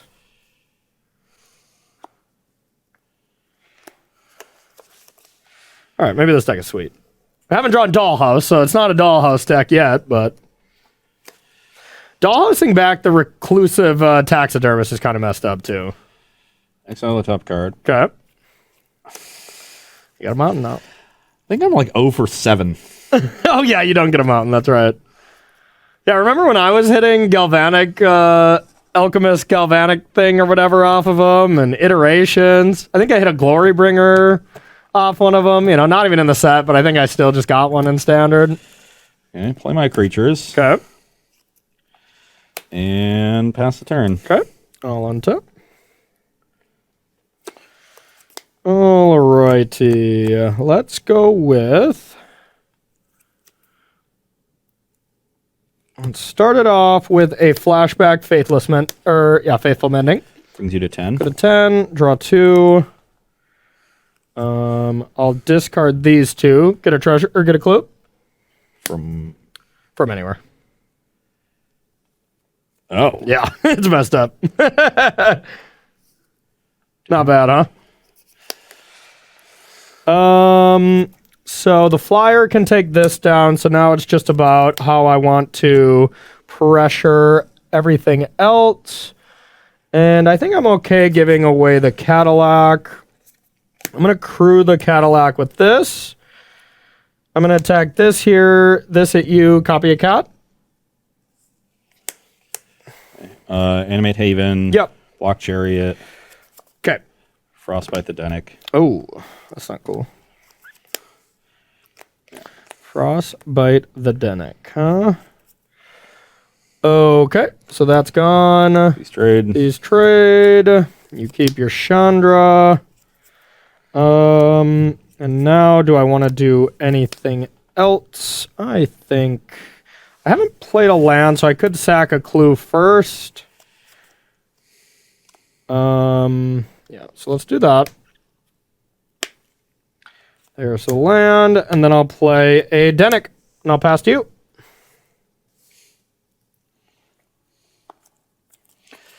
Plus Chandra to exile. And there's your mountain for you. There it is.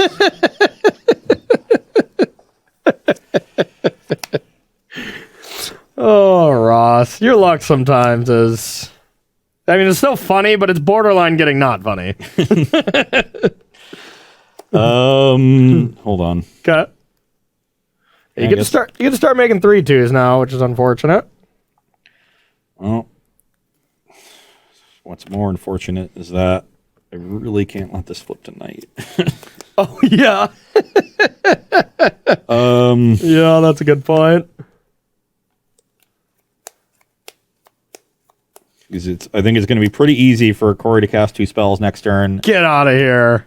You think so? Get it back today. Yeah, that's you true. You only have 2 cards in hand, but you've been light on lands all game. Yeah. Yeah, so I guess I will sack this thing, discard this other land. I think you have to deal me damage first.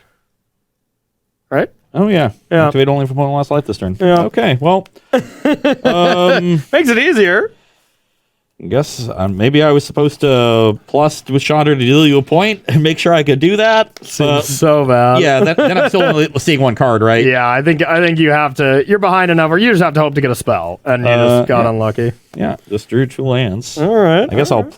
I play the land now. You're up. Okay. I'll untap. Yeah, I guess this is night. No, I will play the land. Okay.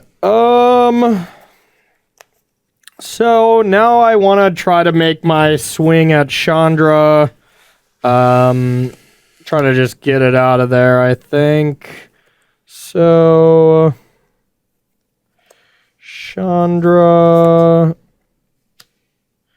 So if we block like this, it would be like killing Denick, blocking this. Yeah, so it could live. So yeah, whatever. Everything at Chandra. Get it out of there. Now this will guarantee it dies at least. I guess you can make a creature too, but... Animate the den. Okay. Guess I want to trade for a Denick and a cat token. Okay. And have Chandra die. I get my trades. Dead. You gain 2. Don't you want to make a 3/2? Yeah, before it dies. Want to leave the Frostbite in case I draw adversary. Okay, so you have a 3/2, not for long, but then I will go with Denick. You also gain 2, so you're at 12. Yep, Denick and Brutal Cathar. Flip to the other side. Say go. Exile both creatures. Now that they flip back today. Okay, trigger on the stack. I'll make another one. Yep, and I'll exile this with this. So this Brutal Cathar has that one, but then you get this one. So it's under this Brutal Cathar. I didn't want to double up on this in case you find removal. So.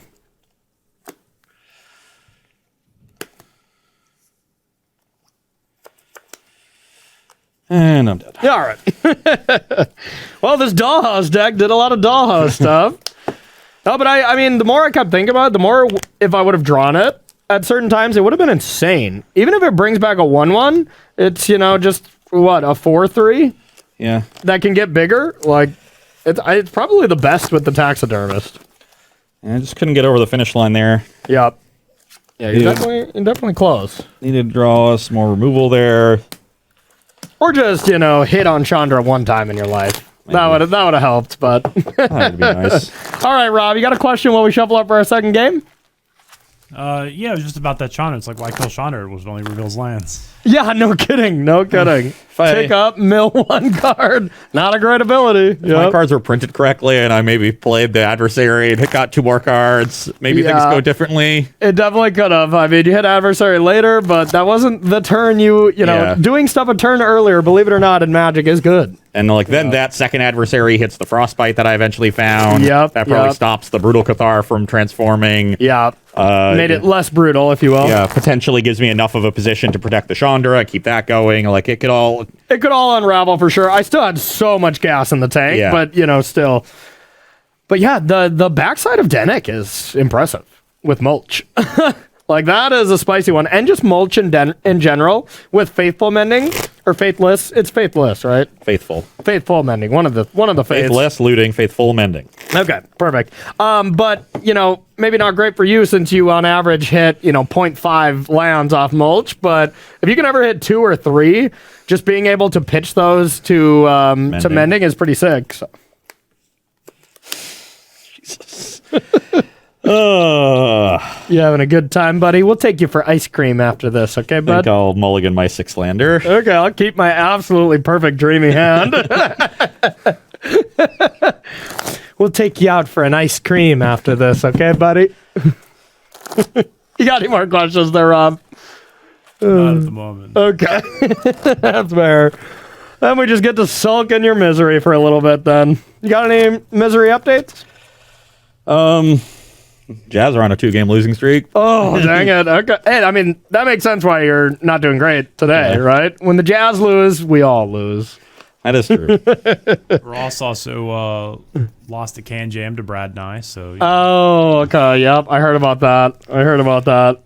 We just kept going until eventually we were behind and then stopped. That makes sense. They were ahead at 3 games and ahead of 5 games and never ahead after that. I played games with my brother before. I know that's how that works. Yeah.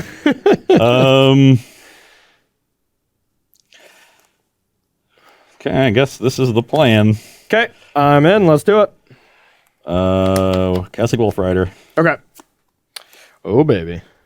So which land do I want to start with? It's kind of interesting. So I don't have a lot of double of any mana cost, I'm thinking. I'm sure whichever one of these lands I start with first. So I have the little puzzle here of what do I want this to be?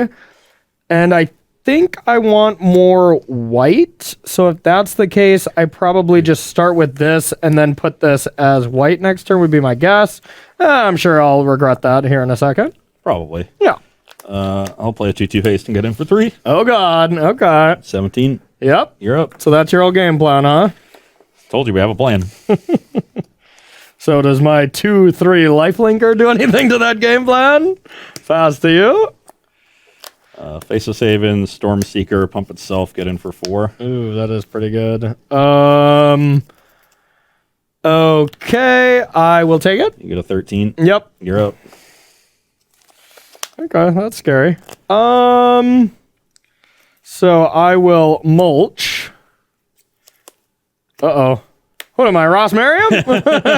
Nice Tangle Floor Hedron. Yeah, no kidding, no kidding. All right, that card sucks. Okay, so now it's just a question, would I rather attack or would I rather leave it back? And, if you have a Frostbite, it's better that I attack. And if you have... I think it's just better no matter what, I guess. Yeah, I'll attack. Okay. I go to 18, you go to 15? Yep, past you.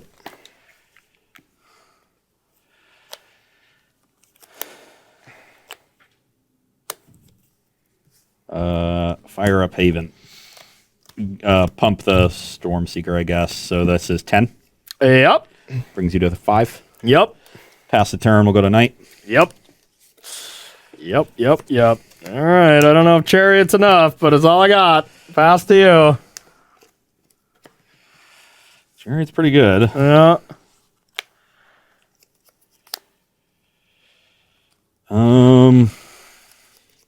That's an interesting one.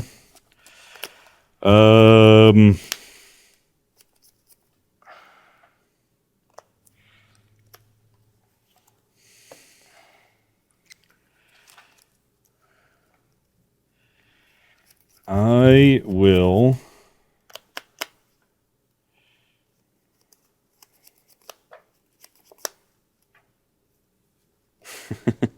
One short? No. Oh. Just funny. Oh, okay. I can't exile your creatures because of the Dennick. Yep. I was just thinking about that too. I was like, at least I got that on lockdown for at least pre-combat. Yeah. Just trying to think about how exactly I want to attack here. Yep. I'm definitely in trouble regardless. I could. There's definitely attacks I can make that force blocks. Oh, yeah. Oh, yeah. I'm at the mercy of you. I know I have the option to maybe block like this or block like this. And, those are my only options, and it all depends what you do. So there's no point in me stressing my head here right now. So the most aggressive line I have is these. Attack with Faithless Haven? That one's also pretty aggressive, yeah. Yeah. I could even pump the Haven with the Slasher and a 6-power Trampler. Hey, I'm just proud of you that you remember that card gives a trample. I remember not too long ago, you missed lethal against me. I'm like, I'm just waiting for you to kill me, but I want you to do it. And you're like, yeah, I can't get through with this creature. If only I had trample. Or then you can block there. If you wanted to make that block, you would have to then chump with the Denic. In which case you would still die. Oh, I'm dead?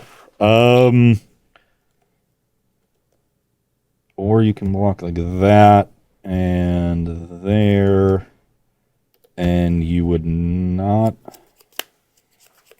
I'd prefer to not die, so I'm going to try to get that line that doesn't kill me. Yeah, you would have a line. You would essentially be trading Chariot for Adversary with the line I'm thinking about. Okay. And going to 2. Okay. Which is pretty good. Yep, that's scary. Me. That's scary. Your back's against the wall, so you need to get the right attack here for sure. I think I like that because it also pressures Corey in another way by getting the Chandra down. It forces him to try to attack. And I like that. So I'm going to play it plus make a red, bring you to 4. Okay, I'm a 4. And I'm going to play the Cemetery Gatekeeper. I cannot exile a card from your graveyard, and I have no cards in my graveyard. Okay. So that won't do anything. I guess it's not even your graveyard. It's just cards in any graveyard. So can't target anything. Then it locks you down. And then I'll target the Gatekeeper. So I have a 4-power first strike Trampler. Okay. Which means you have to block it. Yep. And then I will get in with everything. Okay. That's pretty good attack. Do I even... Maybe I don't even get in with the Adversary. Yeah, I was like, that's going to be my first goal is, can I put Denic in there? Yeah. No, I like this attack because now this block here isn't enough. You have to make a block with this. It can't be on the Wolf Rider. Yeah, that's scary. Okay, final answer? Yeah. Okay. So... I guess the block I like the most. No, I had to get in with this to prevent the eat here, block here line. And if I get in with this, then you have the block here, eat here line. Yeah. Which one? And I'm happier with this. So I'm getting in with everything. Yeah. Okay. Then I think... Yeah, because I first strike damage, the way that works, I have to go like that. So you're going to end up at 2. Adversary and Chariot will die. I'm just double checking, but I think this makes sense, especially because I have another Chariot in hand, so I don't care about this vehicle. Yeah, so I take 2. Take 2 total? Yeah. Okay. So you end up at 2. I trade Adversary for Chariot, which I thought was good, but you have second Chariot, of course. Oh, yeah. And now it's daytime. 3 Chariots in Corey's deck, by the way. There's 4, maybe. Pretty sure it's 3. Yeah. We'll have to ask Ari. Okay. I will... Oh, no, there's 4. Okay, I'll give you that. Yeah, there's 3 for some reason. I'll attack Chandra. I think I can do this because I'll have 3 blockers. Yeah, whatever. Okay, you go to 4. 4 to 18, and then my Chariot awaits, and I'll pass to you.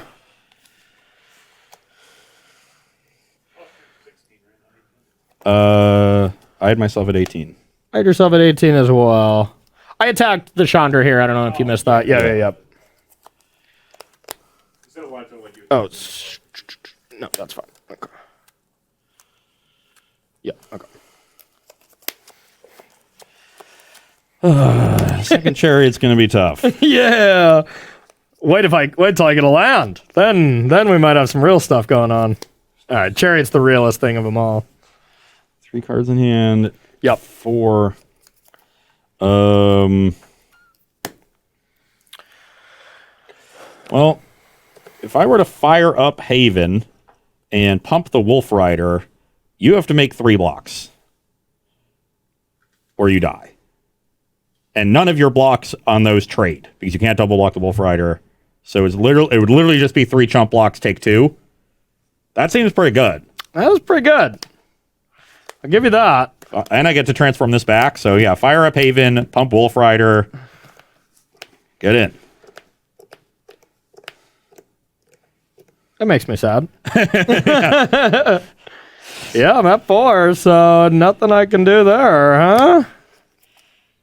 Yeah, jump these 3, take 2. Okay. You go to 2, pass the turn, back to night. Dang it, maybe I wasn't supposed to... I also like being at night because it means your Brutal Cathars don't actually exile anything.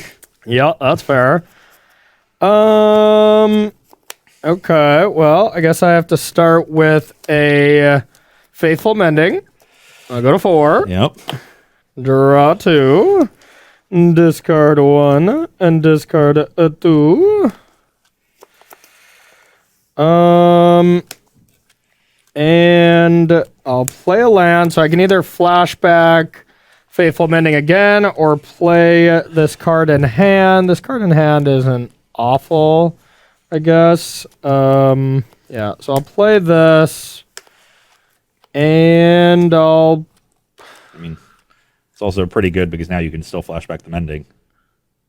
Why? Human creatures you control tap for mana of any Oh, yeah, okay. You just get to do it all. That's nice. I'll pass to you. Get back today.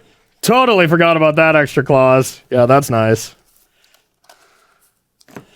It also is just a clean blocker for this thing.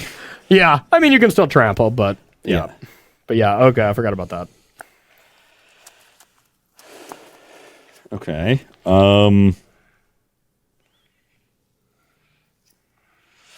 Well, that's kind of interesting. Stop getting interesting. This game's been crazy. It's a game that just looked like I could never win, and just slowly pulling back. Well, I am going to play a Chandra. Okay. Plus for a red, put you to 3. Okay. Cast a Frostbite targeting something. Oh, okay. And don't love that. Yeah, I'll Frostbite your Denick.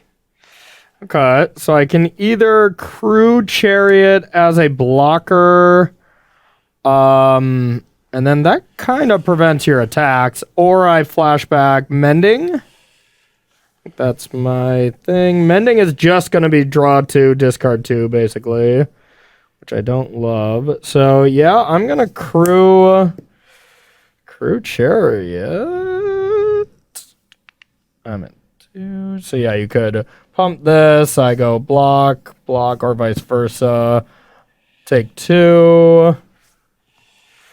And I'm in some trouble, though.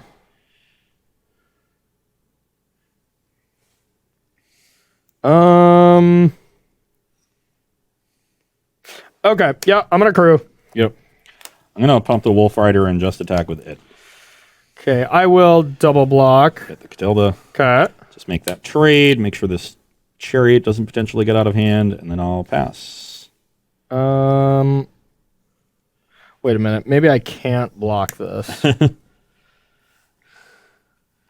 going to 1?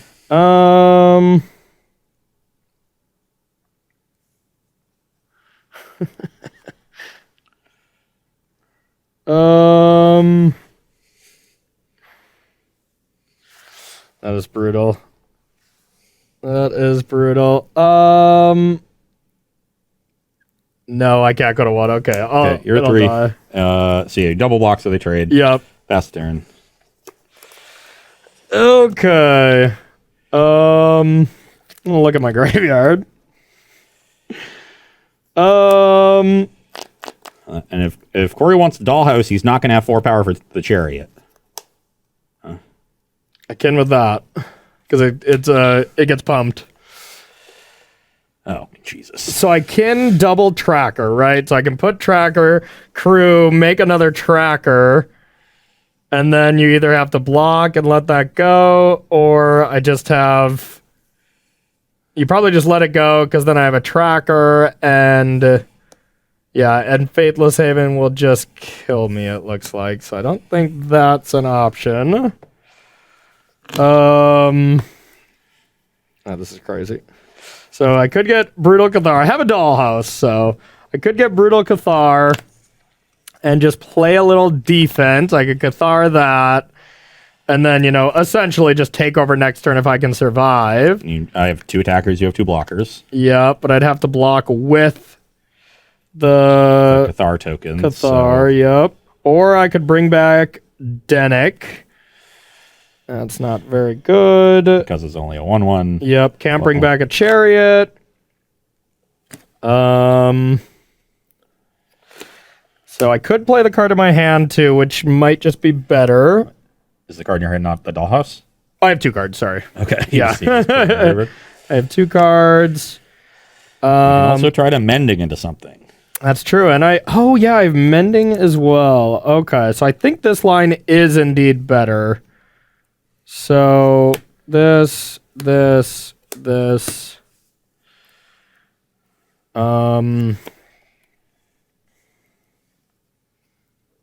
Tracker. Yep. I will get a clue. I will Karoo. Attack Chandra, copy the cat. Because then you can pump this. Can block these 2. Wait, that might still just leave me dead, huh? No, you just have 2 blockers. But you can have 3 attackers. But you're going to go to 5. Because you have mending. Yeah, but you can pump this with Reckless Stormseeker. It doesn't trample still. Yes, it does. No, it doesn't. On the Okay. It shows me for reading the card. Okay. All right, so I'm going to try that. I'm going to make a cat. This is a tough game, y'all. I'm at 3, yep. Or you could, trade your 2 cards for my Chariot here. Keep the Chandra. I don't think you're going to want to just chump block. That seems silly. So I'd assume that's what your decision would be, but this game's crazy. Yeah, Briarbert's Tracker was a good card to have. Yeah, it wasn't bad. And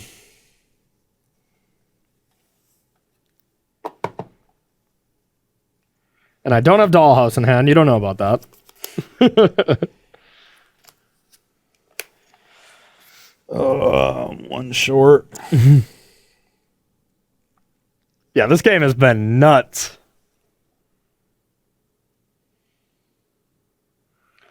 I guess being 1 short is not the worst. Yeah. Okay, I'm gonna chump. Wow. Okay. Yeah, I don't think there's any way you deal with me 3 right away, so pass. Yeah, I think I just have to do this anyways in case you have Royal Eruption. I don't think you do, but Like I say, I could have just tried to draw a land here to kill Corey, but discard another Faithful Mending. That's not bad. Pass to you. plus to make it a mana, put you to 4. Okay. I'll play Bloodthirsty Adversary. Okay. I'll Frostbite one of your tokens. Okay. Am I dead? No, I'm 1 short. I'll pump the Stormseeker and get in with both. So you chump 1 and take 3. Yep. But now you're at 1, and I have this Chandra, but the mending again is going to be critical. Yeah. But the Chandra is much harder to attack down now that it's at 5. Okay, done. Yep.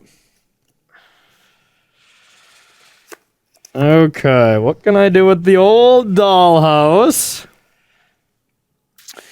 So, I mean, Brutal Cathar is just the best thing I can be doing. But it's not super good.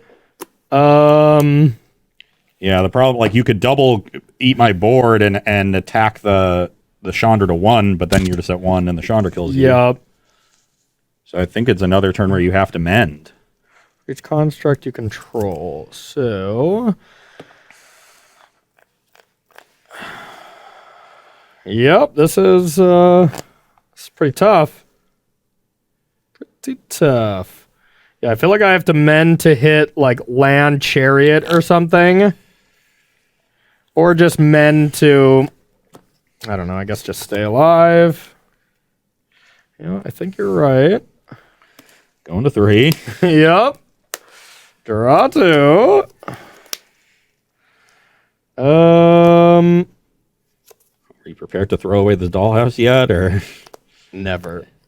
I guess that is the way you're planning to take over the game fully. But. Yeah.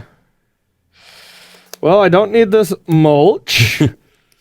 And I guess I don't need this. So I'm at 3. Yep. 3 to 18. This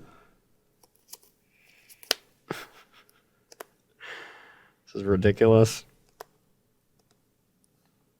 And I will get rid of Faithful Mending.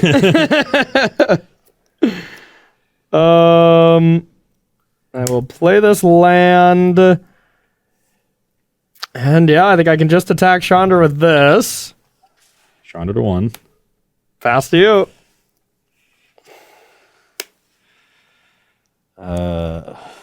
Plus, deal you 1. Down to 2. 2, make a red. Play Falcon Wrath Pit Fighter. Sure. Animate Haven. Beginning of combat, target the Pit Fighter. How much mana you got there? Huh? Oh, yeah, that's red. I was like, okay. Yep. Send with everybody. So I can... Which one did you pump? Falcon? The one that needs haste. So if I pump this, 5, 6, 7, 8, yeah, I'm dead. It's 4 lethal attackers. Yeah, I'm dead. Wow, that was a game. That was a game, but that game, believe it or not, took forever, y'all. And yeah, we haven't sideboarded. So we're going to head to sideboard here. It's been so long, I kind of forgot we were even doing a show. That was just a crazy game. We're going to head to sideboard and play this final game here in round 2. Don't go anywhere. All right, everybody, welcome back to sideboarding here after that ridiculous game 2. That was super sweet. Nice win by Ross there. This is the longest game with mono red I've played in my entire life. No kidding. Yeah, that was sweet. Just a lot of decision points. The Chandra added the complexity. If I got to hold back Denick that one turn, which maybe that was my big mistake. I didn't really do the math. I was like, I get to gain life, I get to attack, and it seemed good. But I'm going to be taking out Suspicious Stowaway.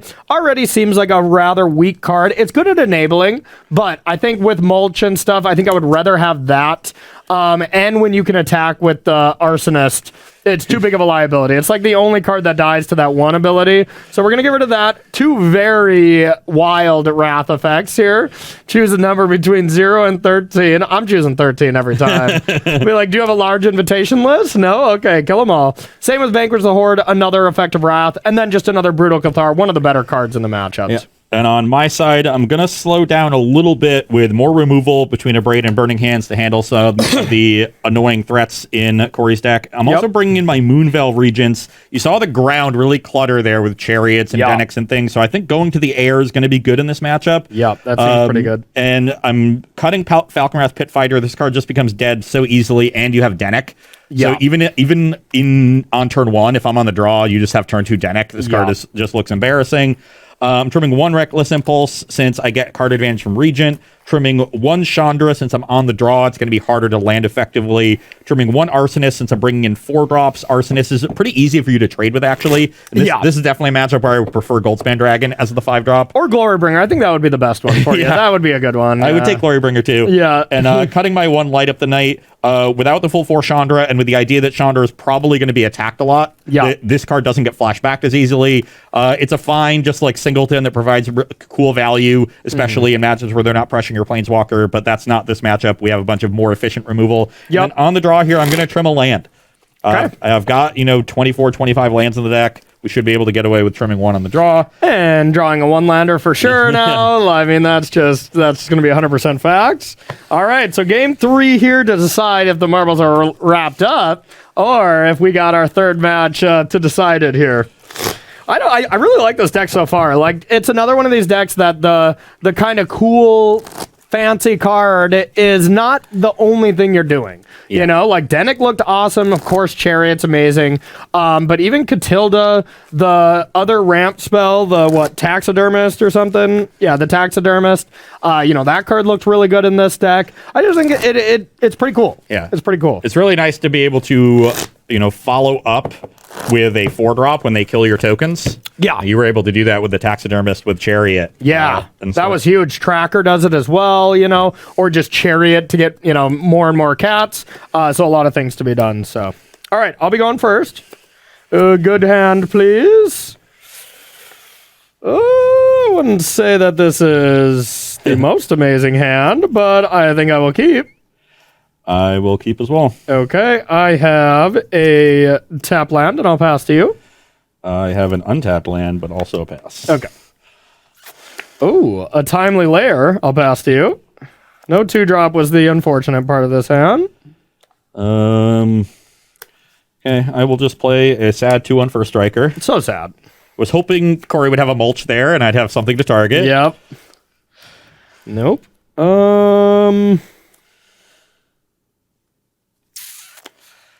Now it's an interesting avenue of what I take, because you can actually, and it all depends on what you have, but yeah, I think I'm just going to jam. I got a Brutal Cathar. I'll pass to you. I knew this was going to happen.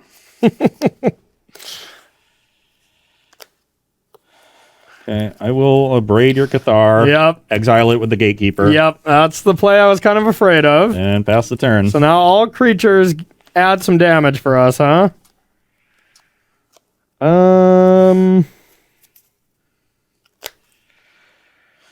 Well.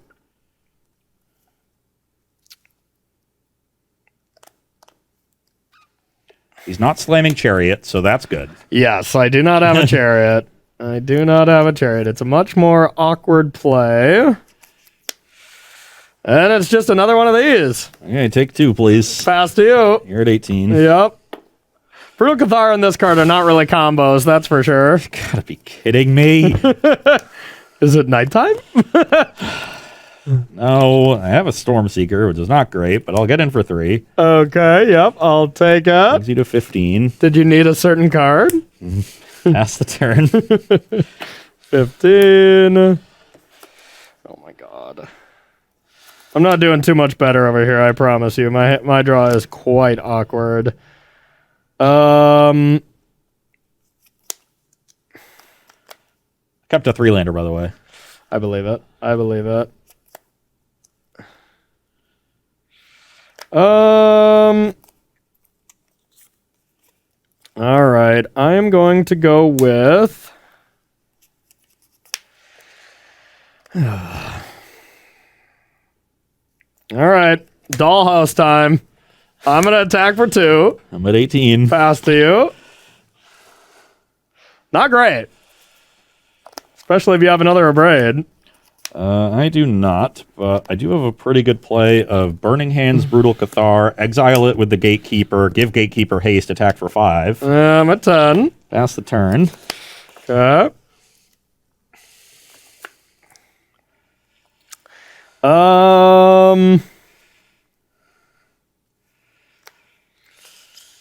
Well, I suppose we'll vanquish this horde. Okay. I'll pass to you.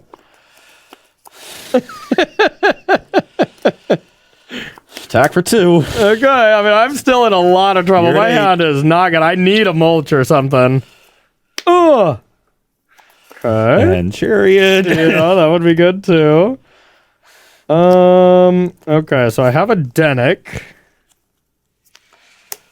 That's pretty good. Yeah, that's not bad. And do I want to cast this? I guess I do. I have a Tangled Florahedron, and I'll pass to you. Do you need a land by any chance? We did it. We did it, chat. I'll play Moonveil Regent. Okay. Pass the turn. Corey's on low gas here. I am on low gas.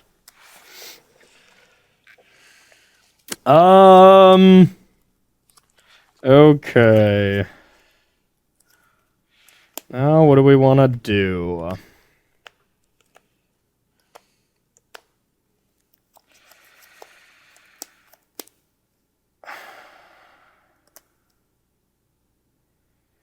This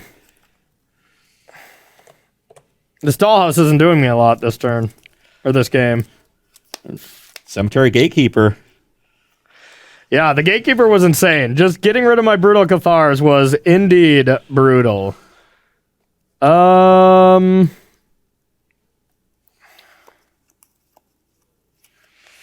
Okay, let's go with an Elite Spellbinder. Show you all the expensive cards in my deck. Yep. At one point, my 4-card hand was double Regent, double Arsonist with 3 lands in play. Yeah, these are all still pretty scary. I definitely had Adversary in there as well, but that's sort of a 5-drop too. Still scary.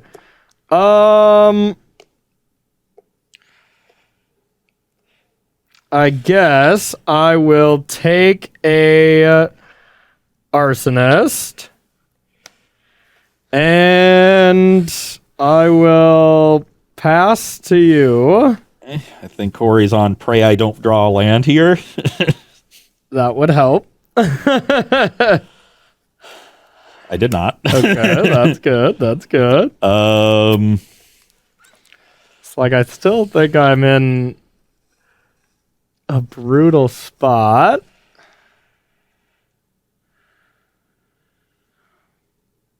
Attack for 4. And I kind of want food in the graveyard for the dollhouse anyways. I don't want to go to 4 here. So yeah, I'm just going to chump even though it's sad. You have 1 card in hand? Yep. It's not good. Do I even care? I'm just going to play the other Regent. Would you like to discard your hand, draw a card? I would not. Okay. As much as I need to land. Okay. I would like to attack for 2. Oh, so you're wrathing me. Block. Okay, I'll gain 2. You go to 10. 10. This party is unfortunately by invitation only. I will choose 13. So you're going to take 2. No, because you won't have any colored permanents. I take 0. Oh, yeah. You have to have something that okay, remains. I thought it checked when it died. No. So you dig nothing. So you're 10. So I'll take nothing, and then I will bring back this, and we'll take a look at your hand. Oh, no! No! Oh, I can't really do anything to a braid. So I think we're just taking the other Arsonist. Yeah, I think so. Dang it. Why do you have to get on a braid? I guess that's in a braid, too, but still. Yeah. Okay. Braid. All right. I don't think I want to just jam this Adversary as a 2/2 with Corey on 10. Oh, wait, this had haste, so I get to attack for 1. Yeah, so I'm at 17. Yep. Yeah, just pass the turn. Okay. So I'll attack for 1. 16. And I will play Dennick. And I think I'll do this now. Faithful Mending. Brings you to 12. Okay, and now it's, what do I want to discard? Well, I suppose I do not want these. Well, I do not want these lands, so I'll discard that, and then I'll pass to you. Oh, there's a land. Yeah. Okay, let's Adversary, and I have a braid, burning hands. I guess I will leave myself the most options and a braid the Dennick. Okay. And get in for 3. You're at All right. 9. I got myself at. Oh, I didn't gain the life. Yeah. I was like, got myself at 7. Pass the All turn. right. I'll attack. Yep, I'm at 15. I'll play these, and I'll pass to you.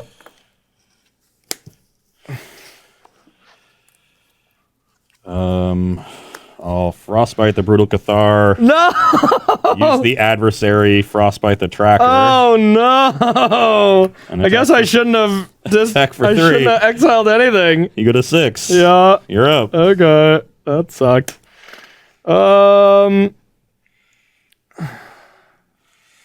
I'll draw. Yep.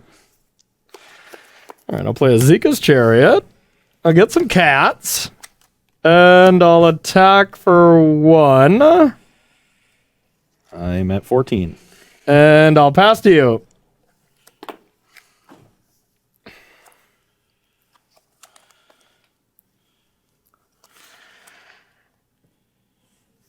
Reckless Impulse. Okay. So you can play them till your next turn then too, right? Play Haven. Okay. Attack you for 3. Attacking me for 3, but I have a 4/4. All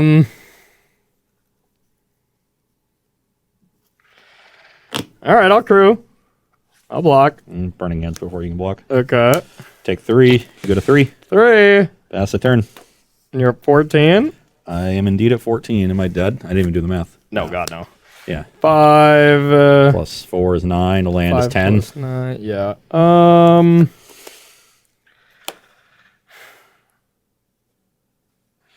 Okay. Blue, white, green.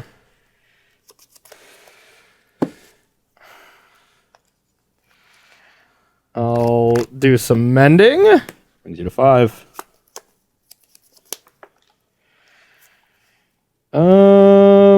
Yeah. At 5, you can attack with that next turn, so I have to be wary. I think I know what my next 2 turns are.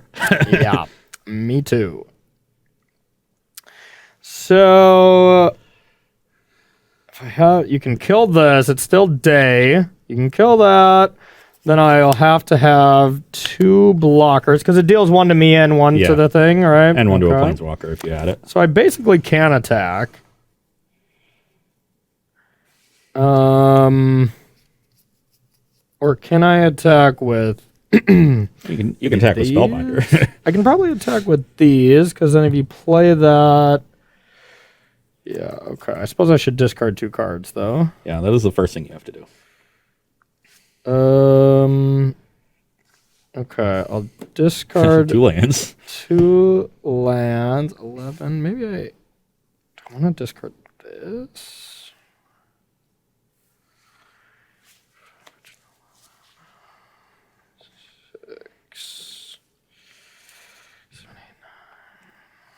No, that's not really doing it for me. All right, I'll discard 2 lands. I'll attack for 3. It's me to 11. And then I'll play a tracker, and I'll pass to you. You're at 5. Yeah.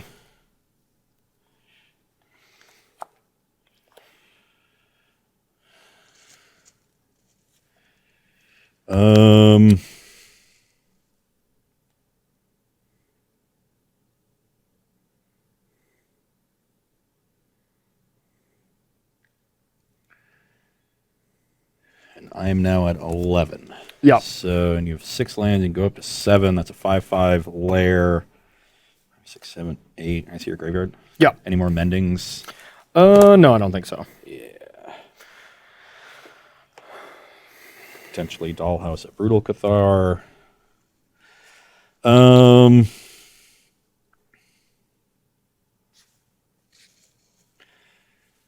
at 5. Yeah, sorry. I think I have to leave this back. Because otherwise you can just give me a ping here. So I think I have to just only attack for 1. So you gain 2. I'm at 13. Yep. Well, that changes things. Yep. Because otherwise you can just ping the tracker, force the double block to this. Yeah. And I think that's much worse. Here I can... Because I just cannot kill you next turn. That's the whole math we were both doing. Like, okay, if I draw land for layer, does that do it? And it just doesn't. Well, in that case, I don't really have a good attack with the Arsonist, so I guess it's a good thing that I drew a good card. Oh, God. I will Burning Hands the Tracker. Okay. Unfortunately, 1 mana off of doing everything, and I think I'm okay forcing a trade. Maybe I'm not. I could just leave these back. I'm like, what are you going to do? Yeah. But I do like just taking creatures off your board, putting you to 2. Yeah, I am going to do right. it. So 1 cat down. Yep. You go to 2. I'm at 2. Pass the turn. All right. Well, I'm dead. Oh. Well, if any draw is going to keep me alive, that was probably the one. 3. Oh my god. Attack for 3. 10. Creatures, here you go. Cats, chariots. Now you can put me to 1. But I can live through this. And I'm at... You're at 10. Oh, but you're going to have to trade away a good portion of your board. Definitely. Yeah, so I'll play an Arsonist. Okay. I will get in, deal 1 here, 1 upstairs. Okay. Get you to 1. Yeah, then it's what do I want to block with? 2 cats, or I guess that doesn't make sense. I guess I just do these 2. Let's trade for the taxidermist. Yeah, if I even have 4 creatures. Yeah, I do, thankfully. So Thinking if that's right. Otherwise, I crew with chariot. So I'm at 1. So no matter what, I either have to top deck something to kill you or not. So if that's the case, I think I would actually rather block like this, because what token saves me? I have to get like a mending or something like that. Otherwise, I just die. So yeah, I guess I'll go like that. And in this specific case, I'm actually going to kill the cat. Because Okay. otherwise you can draw a Brutal Cathar. Okay. I guess, actually, no, Brutal Cathar gets me either way. Because then you just crew with 1 cat and you still have 10. Okay. I'm actually dead to Brutal Cathar. Oh my god. Hey, I'm happy to put myself into a position where I could I live. think you have another Cathar in the graveyard. So I'm dead to Dollhouse or the last Cathar. Okay. Regardless of what I do, Sweet. there's no like haste creature in your deck. I don't think so. But if I kill Chariot and you just fire up, then you just fire up Lair and I'm dead. Oh right? yeah. So if I kill Cat, then I can still block Lair. Yeah, I've got to kill Cat. Otherwise, I'm just dead on board. Yeah, you have to just kill So I have cat. to kill Cat. I drew a land. Okay. Once past the turn. Means A drum roll. How about a doll?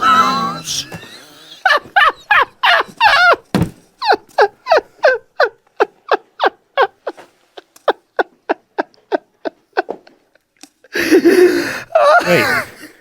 No, because the cat's a 1/1 or the Cathar's a 1/1. Oh yeah, I didn't actually do the math. I was just assuming I was dead. So yeah, so that I was dead. No, because Yeah. I kept thinking it was a 2/2 still. Oh, Yeah, okay. So I think I still live. Oh, you do? Okay. Yeah. Oh, bummer. Because you just have 8. Okay. Yeah, there's probably nothing else I could do then. I didn't do the math at all. I was just assuming. So, And you're at 1, so if you don't kill me, you have to gain life. Otherwise, this Arsonist is going to get you. so this doesn't. Oh, that was gonna be so glorious. Yeah. Way to not kill the chariot, huh?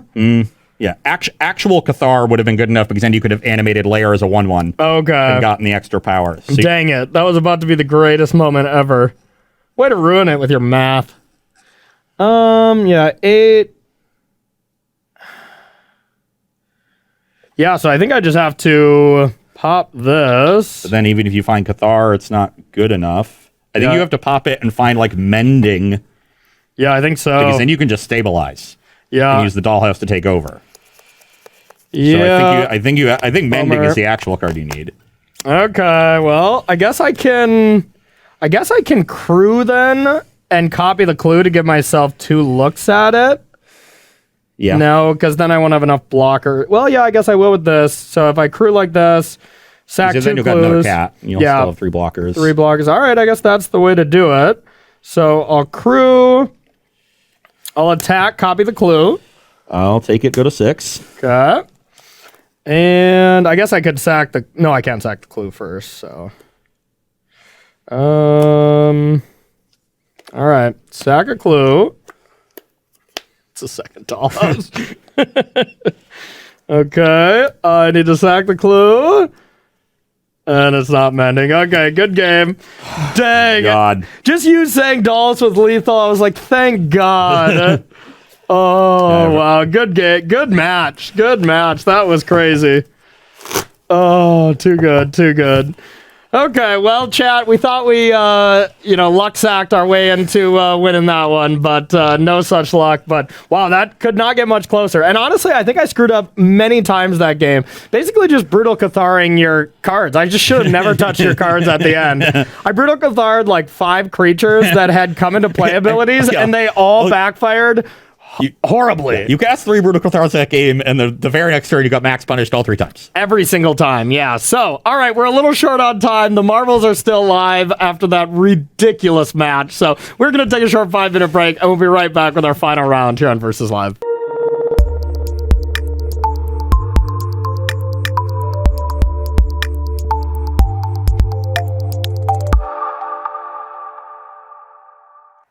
Hello and welcome back to Versus Live. I'm Ross Merriam. And I'm Corey Baumeister, still sleeving cards. We've got Rob in the booth. Say, should have done that earlier, Corey, Rob. Should have done that earlier, Corey, Rob. Also, you're doing it off to the side, looking really awkward when you can just do it right in front of you. Well, they can't see anything. Yeah. They literally just see you. Oh, good point. I didn't want to give him the behind-the-scenes look. Watch the show because he just has no idea what our camera angles are. Yeah, that's fair. Whatever. It's okay. We're professionals. Don't judge me. Rob will be taking all of your questions, comments, concerns, and dishing out burns, apparently. All burns, yeah. Make sure to tag @StarCityGames in the chat so he can see your comments and send his favorites over to us. It is our final... Rob is the Jokic of Versus Live. Just not messing around. You did turn her back to him. That's true. Lesson learned. Don't turn your back to Rob. He will make it known. Anybody who hasn't seen that, you might want to Google that clip to know what we're chatting about. But we were chatting about that a lot today. So the commentary in the clip is gold. Yeah, Jokic. Yeah. Oh no! Oh no! You shouldn't have done that. You should do that every once in a while. Just when one of us makes a mistake, like, oh no, Ross, this mulch missed. It is our final match of the day here on Versus Live. Our last match exploring on our own in terms of Innistrad Crimson Vow Standard. Yep. As Corey noted earlier, Thursday show is going to be viewer-submitted deck lists. We have both tweeted about it. We want y'all to respond to those tweets. So if you got cool deck lists, please go onto the Twitterverse, find those, and respond. We'll be picking our favorites tomorrow for Thursday's show. Yep. So you still have a little bit of time to get in there. There's some sweet ones in there. Oh yeah, there's a lot already. So the competition is high. Except like faxes. Every time we do these, I get people who are mad because you only take them via Twitter, and I just figured I'd ask. I accept beeper messages in Morse code. Oh, okay, nice. I accept semaphore. I mean, honestly, for those people, like, we have Facebook too. If you want to private message us, I mean, I suppose that's another way. Twitter's just the easiest, Yeah. So yeah. Don't message me on any other platform. I will not respond to you. Okay, you heard it. This is our last show with us exploring it. Going to see what we can do, and then excited to see what y'all can do for Thursday's show. Mm-hmm. My last deck is going to be a little Abzan tokens. I know Kaya Geist Hunter might be the sort of sexier edition here because it does a lot of cool things with tokens, doubles all the tokens for the turn, gives your creatures death touch so they can all attack, which is really cool. The sexier version, huh? Okay. Yeah, it reads, jumps off the page when you read it. Sure. But the card I'm most excited about and the impetus from rebuilding this deck is Welcoming Vampire. Okay. So, yeah. I was very interested in this one. Yeah, being able to keep the gas flowing and just draw a bunch of extra cards every turn. And really, overload the opponent. I'm also playing Rite of Harmony, so a lot of card advantage in this deck. The ability to really create huge battlefields, and then Catilda and Jaspera Sentinel in order to generate a lot of extra mana so that you can deploy your creatures really effectively. Still playing powerful cards like Chariot. Still playing Kaya.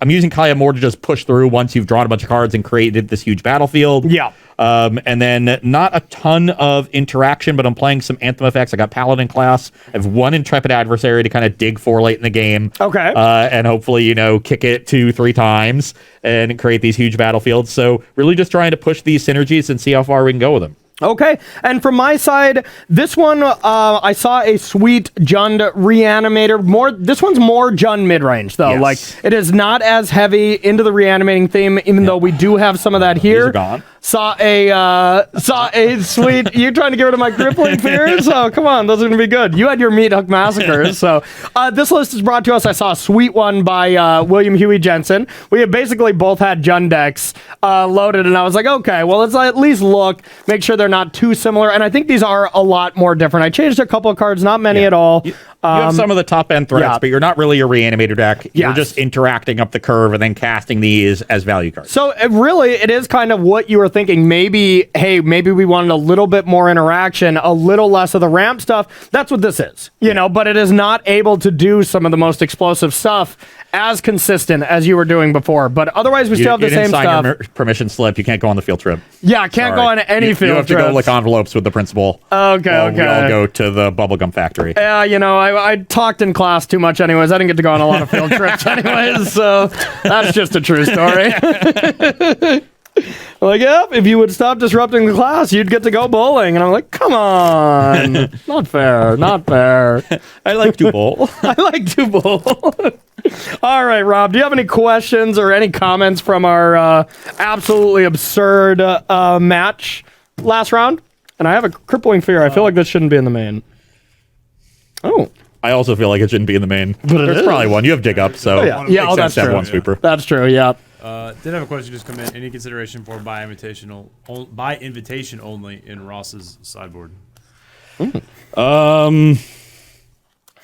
Yeah, maybe that one would be good. I didn't really think about it, but when you have a lot of tokens, that's interesting. Yeah, just like trading your tokens one for one for your opponent.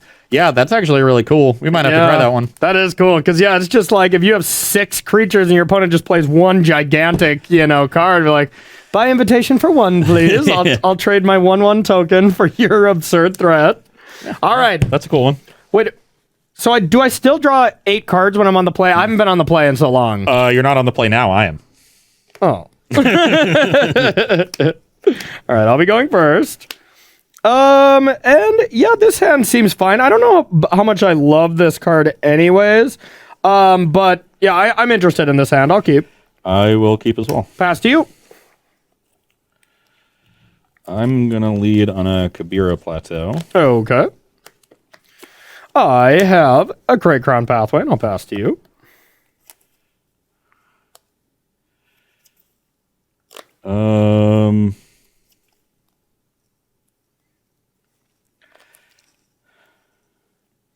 Guess that doesn't work the way I want it to.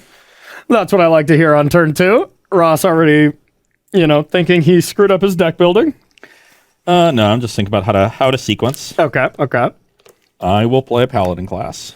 Okay. Yeah, that card's annoying, but it resolves. This card says Dreamroot Cascade, but it's actually Deathcut Blade. Yeah, that's true. just the way our cameras work. It's just a lighting thing. We can't really do anything about it. Exactly. Checks out to me. So yeah, don't adjust your television sets. Everything's fine. Checks out to me. Okay, so now what do I want to do? So I drew a card I could cast.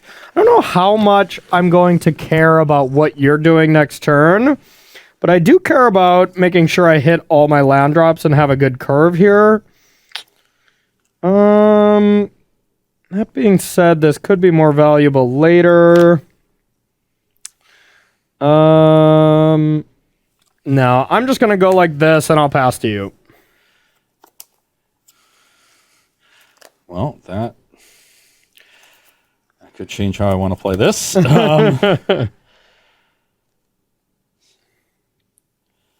Yeah, I think that's what I'm going to set up to do then. I'm going to play Join the Dance, get 2 Shaheens. Okay. One just is never enough, Never enough. Yep, that's true. And then I'm going to play another Kabira Plateau. Okay. And pass the turn. Okay, I'm actually going to kill one of these Shaheens, as sad as this is, to set up my play for next turn. I have one of these, and I have a Sorin, so I can make a 2/3 vampire, and hopefully it still doesn't die, and then I'll pass to you. So we do not have those. We got these, though. Oh, that's what I get. I was going to draw the card that would have made this turn really cool. Of course. This Sorin, I think, is like the sleeper card, though. We haven't played it a ton. I actually think it's quite good. I think this card could be quite good. Okay, I guess I'll just play a Chariot. Oh. All right. Well, that's not great for me. That's what I drew last turn that made me want to play this to make sure I had land 4 for Chariot. Yeah, Chariot's the cheat code. It's just such a buzzkill. Yeah, pass the turn. You know, I built this deck, and then I was like, okay, I've got to do one check, and I just searched every card in Standard with the token in the rules text. Yeah. And Azeka's Chariot came up, and I was like, yeah, I missed that. That should be in the deck. I remember looking at Soren and looking at the rest of this deck, and I'm like, are you sure? I guess you got the option. I do get the option. I don't know how ham you're going to go on me next turn if you can deal with the card. All right, I'll take 5. So you're at 15? Yep. And, yeah, I'm going to try to play Ren and get a Tree Folk and hope that it can hold the fort down, but I'm very skeptical. And then I'll pass to you. Well, I did play 2 Gabir Platos' lands. I was hoping that you did not have another one. Yep. So I think this might be another setup turn for me. Yay! Setup turn isn't killing my planeswalkers.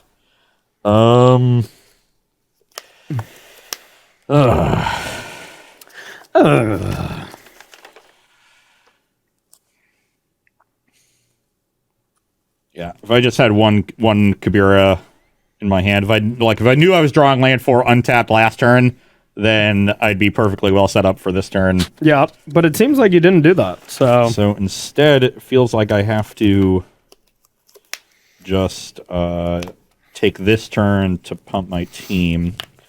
Okay. So I will play Grimclimb Pathway. Okay. I will activate the Paladin class. Okay. That will allow me to leave up a 3/3, which I guess doesn't really matter. Crew the Chariot. Sure. I'm also going to cycle a Rite of Harmony. And what does that do again? I kind of forgot. Whenever a creature or enchantment enters the battlefield under my control this turn, I draw a card. Okay. And I'm going to attack the Wren for 5, make a cat token, and draw a card. Okay, so now I have the choice of do I care about Tree Folk more, or do I want to just chump? And I think I want Chariot dead, so I'll double block. I'll gain a little life. Yeah, I'll trade for the Tree Folk. Yep, You go to 17, and I'll pass the turn. Okay. Now I've got still a pretty formidable army. Quite formidable. Okay, so I can just make another bat if I want.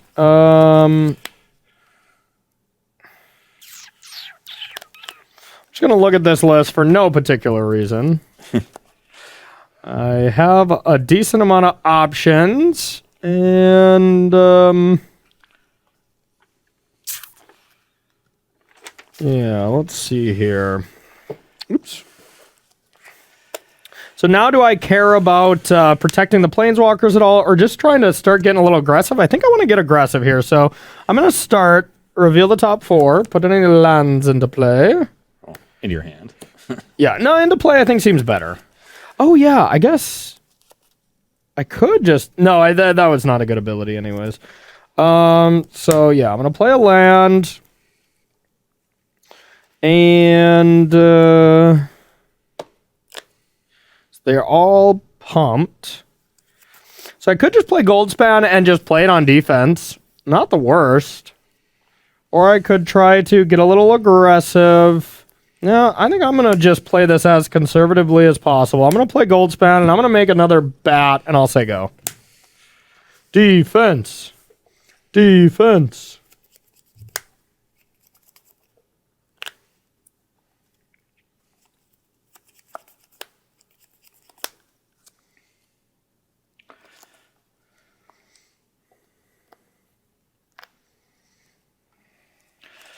Okay.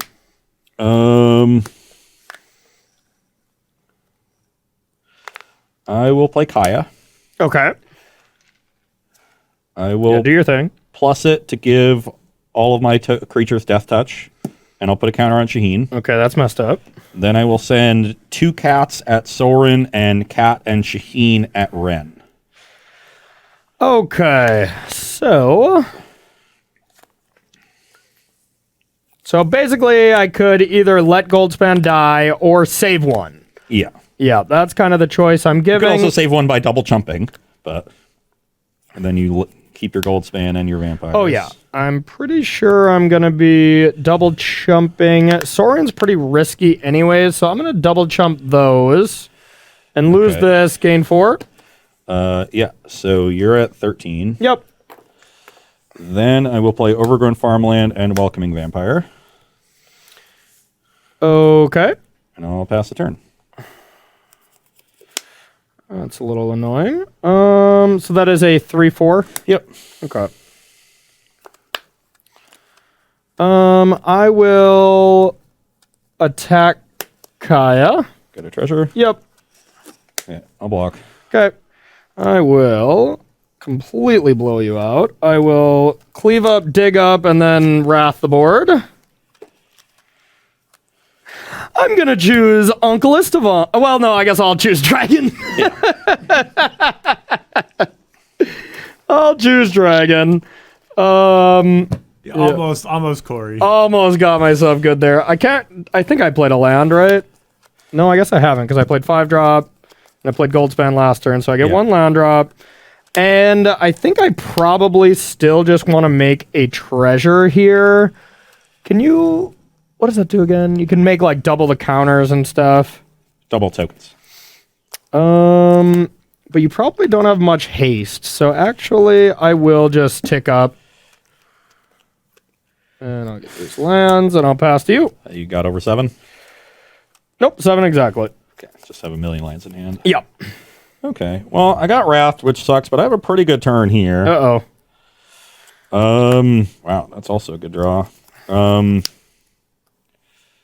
I'm afraid. Yeah, no, I'm going to want that for next turn.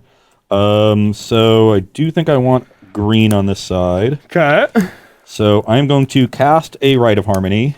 Okay. And I'm going to -2 Kaya. Oh, God. And then I'm going to flashback, join the dance, and make 4 tokens and draw 4 cards. Wow.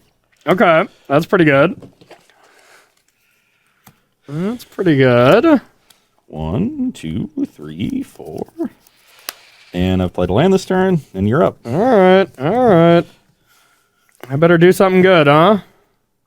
So I could put all these... Oh, they're all tapped. That's not great. Well, honestly, I think I should just start by casting this dig up and just see what I can do.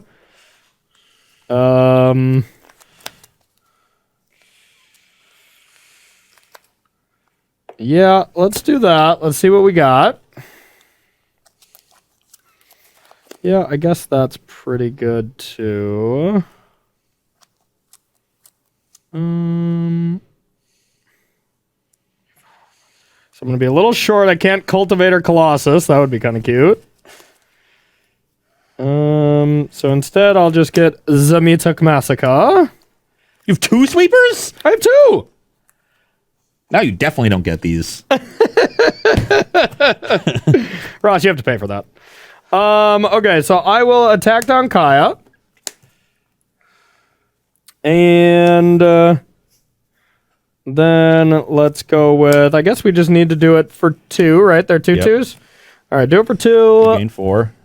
Yeah, I gain 4. I go to 17. Then I'll make a Tree Folk. And I'll pass to you. Believe it or not, though, my hand is not good. Yeah, it's mostly lands. Okay, that's a pretty good draw. Stop doing that.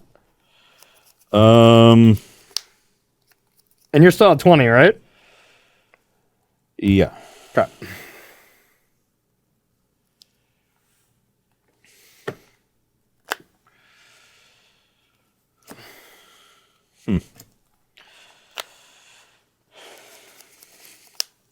Got some options. Options? Yeah, you got a lot of cards in hand, and I bet they're not all lands.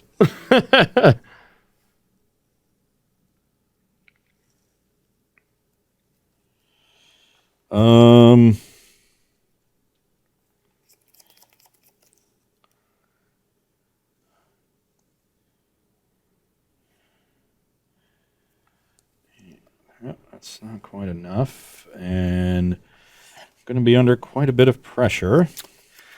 That you are. This Tree Folk could be large, I promise you. Well, I'm going to start with a forest and a deadly brew. Okay. Each player sacrifices a creature or planeswalker.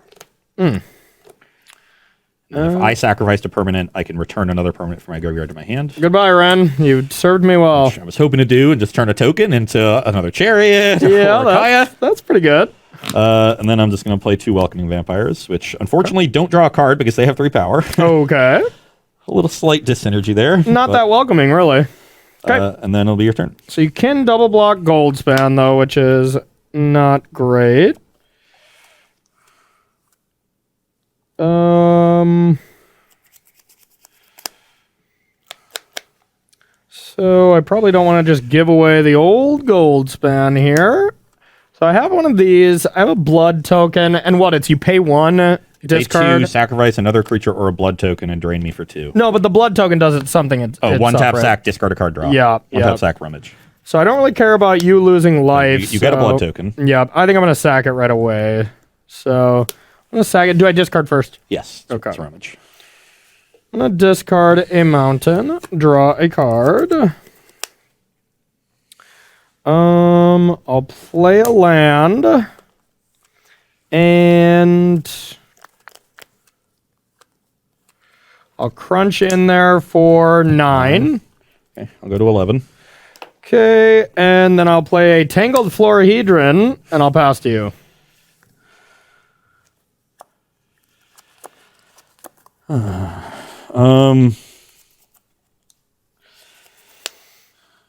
Okay, I will flashback a Rite of Harmony. Okay. I will play a Zika's Chariot. Okay. I'll get 2 cats and draw 2 cards. That's pretty disgusting. Ooh. Then I will play a Slitherboar Pathway and a Jaspera Sentinel and draw a card. Okay. And then I will pass the turn. Okay, so I could sack this and drain you. Yeah, I don't really need to now. I have so much mana. I can do something like that later.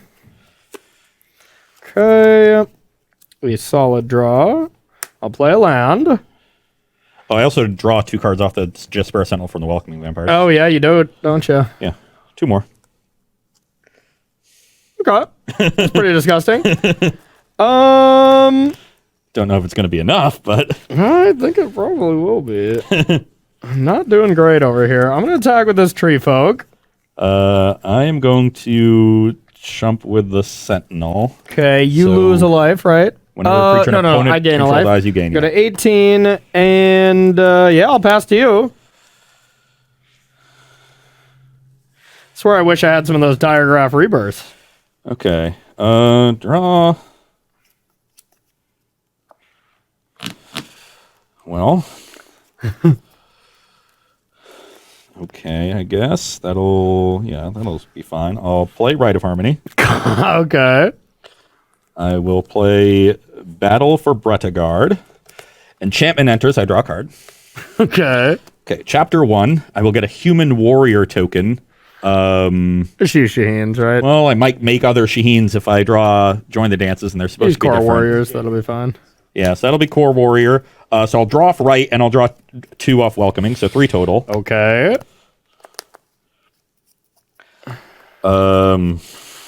Jesus.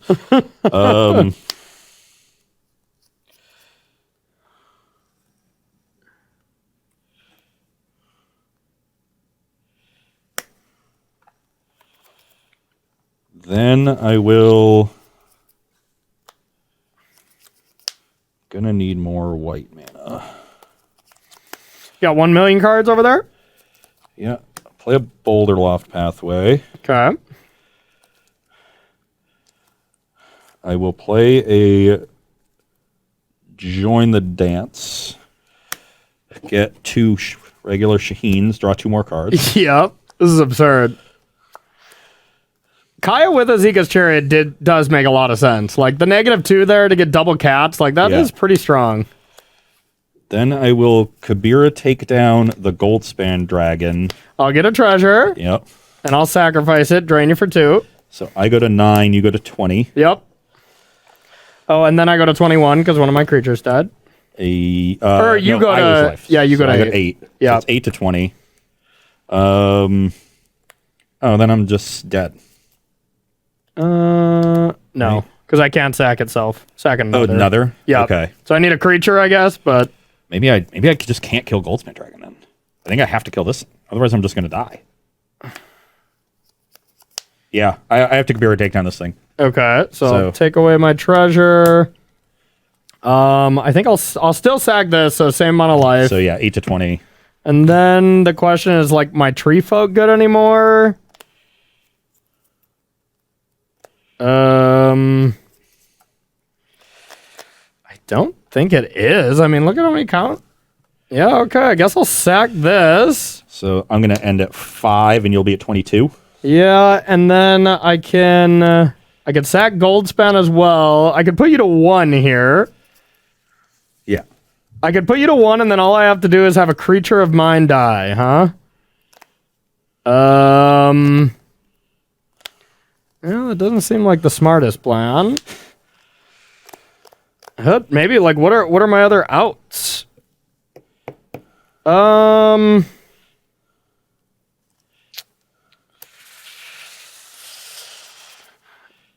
right, I'll sack this, and then this dies. I'll put you to 1. I'll be at 1, and you'll be at 24.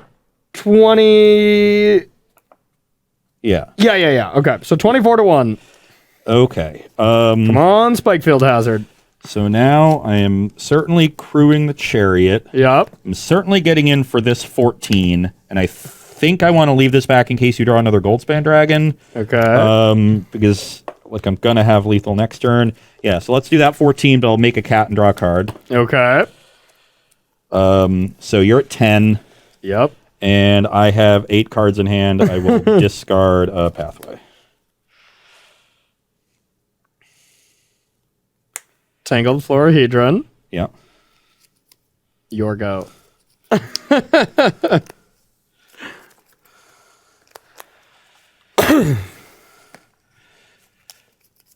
And upkeep, do I want to flashback this Rite of Harmony? I think I do. Okay. Well, draw first, trigger on the stack.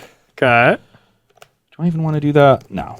We'll go to chapter 2. Now I got an Elf Warrior token. Okay. That'll draw 2. Okay. Those are some very welcoming vampires. I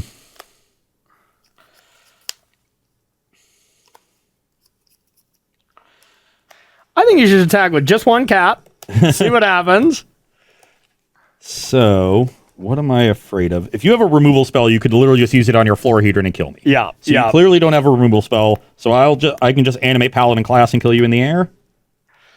Yeah, I was hoping you would animate Paladin class and give first strike to a cat.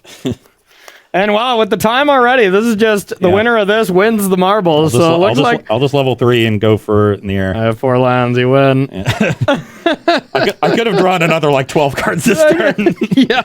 Well, I kind of wish we had more time, but our first and second matches were so crazy that we just truly didn't have time for this. But I was going to Rite of Harmony on my next draw step and make copies of 3 different things and draw another 5 cards. Yeah, that was pretty sweet. And with Catilda, have a bunch of mana. I like your strategy for versus today. It was play just such long, drawn out first and second match that's why I played Mono Red, you know. Exactly. Yeah. That when I got to be able to bring in Crippling Fears against the token deck, you're like, okay, I just got to win game 1. You played both sweepers in that game and had multiple planeswalkers. Admittedly, I probably should have used the Meat Hook Massacre first instead of Crippling Fear. That probably cost me the game, but here we are. You played both sweepers that game, and I ended with 9 cards in my hand. Let me get you some marbles, buddy. They haven't been over there. I think there's actually dust accumulating here, so... I don't think this deck can beat Epiphany in a million bajillion years. Yes, I don't either. But it can probably smash everything else. Okay, well, since we got a couple minutes, how about we you got any questions there, Rob? I don't right now. No questions? Okay. Oh, yeah. Your sweepers were even good against my sideboard plan of Toski. Yeah, no kidding. Yeah, just a bunch of Crippling Fears. Maybe I have to bring this one in. Yeah, I guess we could definitely say I was gonna bring in the crippling fears that are thrown across the room, and then burning hands. That's about all I had. But I was probably gonna bring in powerful cards and vanishing verses. Not bad. Oh, this card is so good, but there's just no good Orzhov decks. Yeah, I know. Anytime I get to put it in a deck, I'm so happy. I'm like, I can good removal. I can kill anything. Agreed. It's sad that card is like the premium removal spell, but I think the premium Orzhov deck that they wanted to be good was just Orzhov Angels, and it never got the support, So yeah. But this seems like a cool one in my sideboard, just to sort of go over the top of like the green decks and other aggressive decks. Yeah. This big flyer, you can have them draw an extra card. It doesn't really matter. Yeah. You're just attacking in the air, but yeah, the deck is cool. I've got Catilda's too to generate a bunch of mana because a lot of your tokens are humans. Mm-hmm. Join the dance and the first one off of battle. Going like join the dance into Catilda and like Catilda's free seems kind of insane to me. So I like that deck. I think Kaya is a natural curve with Azeka's Chariot, and if you have something that helps out the curve of Azeka's Chariot, like that, I think is like the deck. One of the decks to watch that we played that could actually be good because it's still fast enough if you get some anthems and stuff. To be able to pressure Epiphany decks while going extremely wide against mono green. That's a recipe for disaster. Rite of Harmony and stuff, I don't know. Who knows? I mean, maybe a couple and stuff in small numbers. I had 3. I just drew all of them. Yeah. Like maybe only 2. Maybe only flashback later. Yeah. Which is a nice thing. So, you can set it up where you use one early on like turn 4 with a join the dance, or you use it on a turn, like you play Chariot on 4, and then turn 5, you go like, Rite of Harmony, Welcoming Vampire, Crew, make a token, draw 2 off the right, draw 1 off the Vampire, draw 3 extra cards that turn, and expanded my battlefield as well. That kind of stuff is easy. And then later in the game with battle, like because the right is an instant, it works so well with battle for Bredegard, where when you're going for that third chapter, you just respond to it with right. You make immediately 2 or 3 tokens. The battle more battles itself for enchantments that draw cards. Your paladin classes for 1 mana cantrip that turn. Battle is the one that chapter 3 like exiles a creature with the highest power or something, right? It copies all your tokens. For every type of token you have, you make a copy of it. Okay. And it makes a human... That's why I need different... Like, it was important that I represent them differently. That deck would be a nightmare to play in paper. Yeah, because Join the Dance makes regular humans, and then Battle makes Human Warrior and Elf Warrior. Then you have Cat with Azeka's Chariot, and is that it? I think you might have just those 4. You know what card you need is the Vampire 1-drop that flips. That's the card. But all right, well, that's gonna do it for the show then, y'all. We're just gonna thank some subs, we're gonna thank some sponsors, and we're gonna head on out of here. All right, got 2 subs today. Goat Thulu for 10 months and Heptagon for 20 months. Thank you to both of them and all of our other subs. How does it feel? Feels pretty good. Yeah. It was almost a week ago since I won the Invitational Trophy, but I would trade it all away to get those back today and continue my streak of for however long, Looks like Trophy Week is over. Trophy Week's over. I guess, my week is going to suck. Thank you to those subs for that support. If you'd like to support Star City Games in another way, you can join SCG Premium. $7.99 a month will get you access to exclusive content from our wonderful staff of content creators, as well as 5% off of sealed product, 10% off of singles, and 15% off of supplies.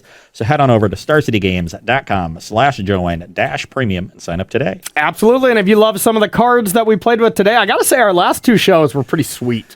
We had some cool ones. We really had some nice decks that were shown off. And remember, once again, we will be playing your decks here for Thursday. So we still got the tweets live, as well as you can message Ross on MySpace if you want, or MSN Messenger. It's Friendster and AIM. Oh, okay. You can message him on any platform, and he'll get your deck list in there. But if you want to play with some of these cards in real life, when we get to when this set gets to actually be released, which is pretty soon already, you can be the first person to pick up these pre-ordered cards. You can go to starcitygames.com/previews to check in on pre-ordering sealed product as well as individual cards as well. And if you need to pick up a little extra cash to buy the new sweet cards that you want, you can sell your cards to SCG. They are always buying, and the process has never been easier because there's so many ways to do it.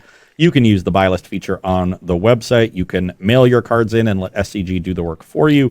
you can make an appointment and come into the store to do your business in person. And if your collection is big enough, you can make an appointment and have Star City Games come to you. So pick whichever works best. And always keep in mind that when trading your cards in for store credit, you will get a 30% bonus on that trade-in. So some people say that the dollar store is kind of an idea of a store that can't have any longevity, right? You know, inflation, eventually things got to cost more than $1. Not at Star City Games for the sale this weekend. It's a dollar sale. So if you want to go to starcitygames.com/sale, we just got a lot of select items for $1. Dollar store's back. Nice. It's never leaving when you're at SCG. Well, it is leaving at Sunday night at 11:59 p.m. That's a good point. You know, it's only a dollar store at SCG for a little bit of time. Make sure to get those orders in throughout the weekend. If it hits Sunday at midnight, aka Monday, we will not be doing the dollar store. Everything turns into pumpkins, and you know pumpkins are like $7 a piece. So. Exactly. Yeah, absolutely. Last but not least, we'd like to thank our sponsor, Coalesce Apparel. If you like the shirts that we wear, you can find their entire collection of t-shirts, hoodies, and stickers at coalesceapparel.shop. And be sure to use the gift code SCG when checking out to get 10% off of your purchase there as well. I think you're wearing my favorite, except I like the like white background. Yeah, but it's after Labor Day. I can't wear white.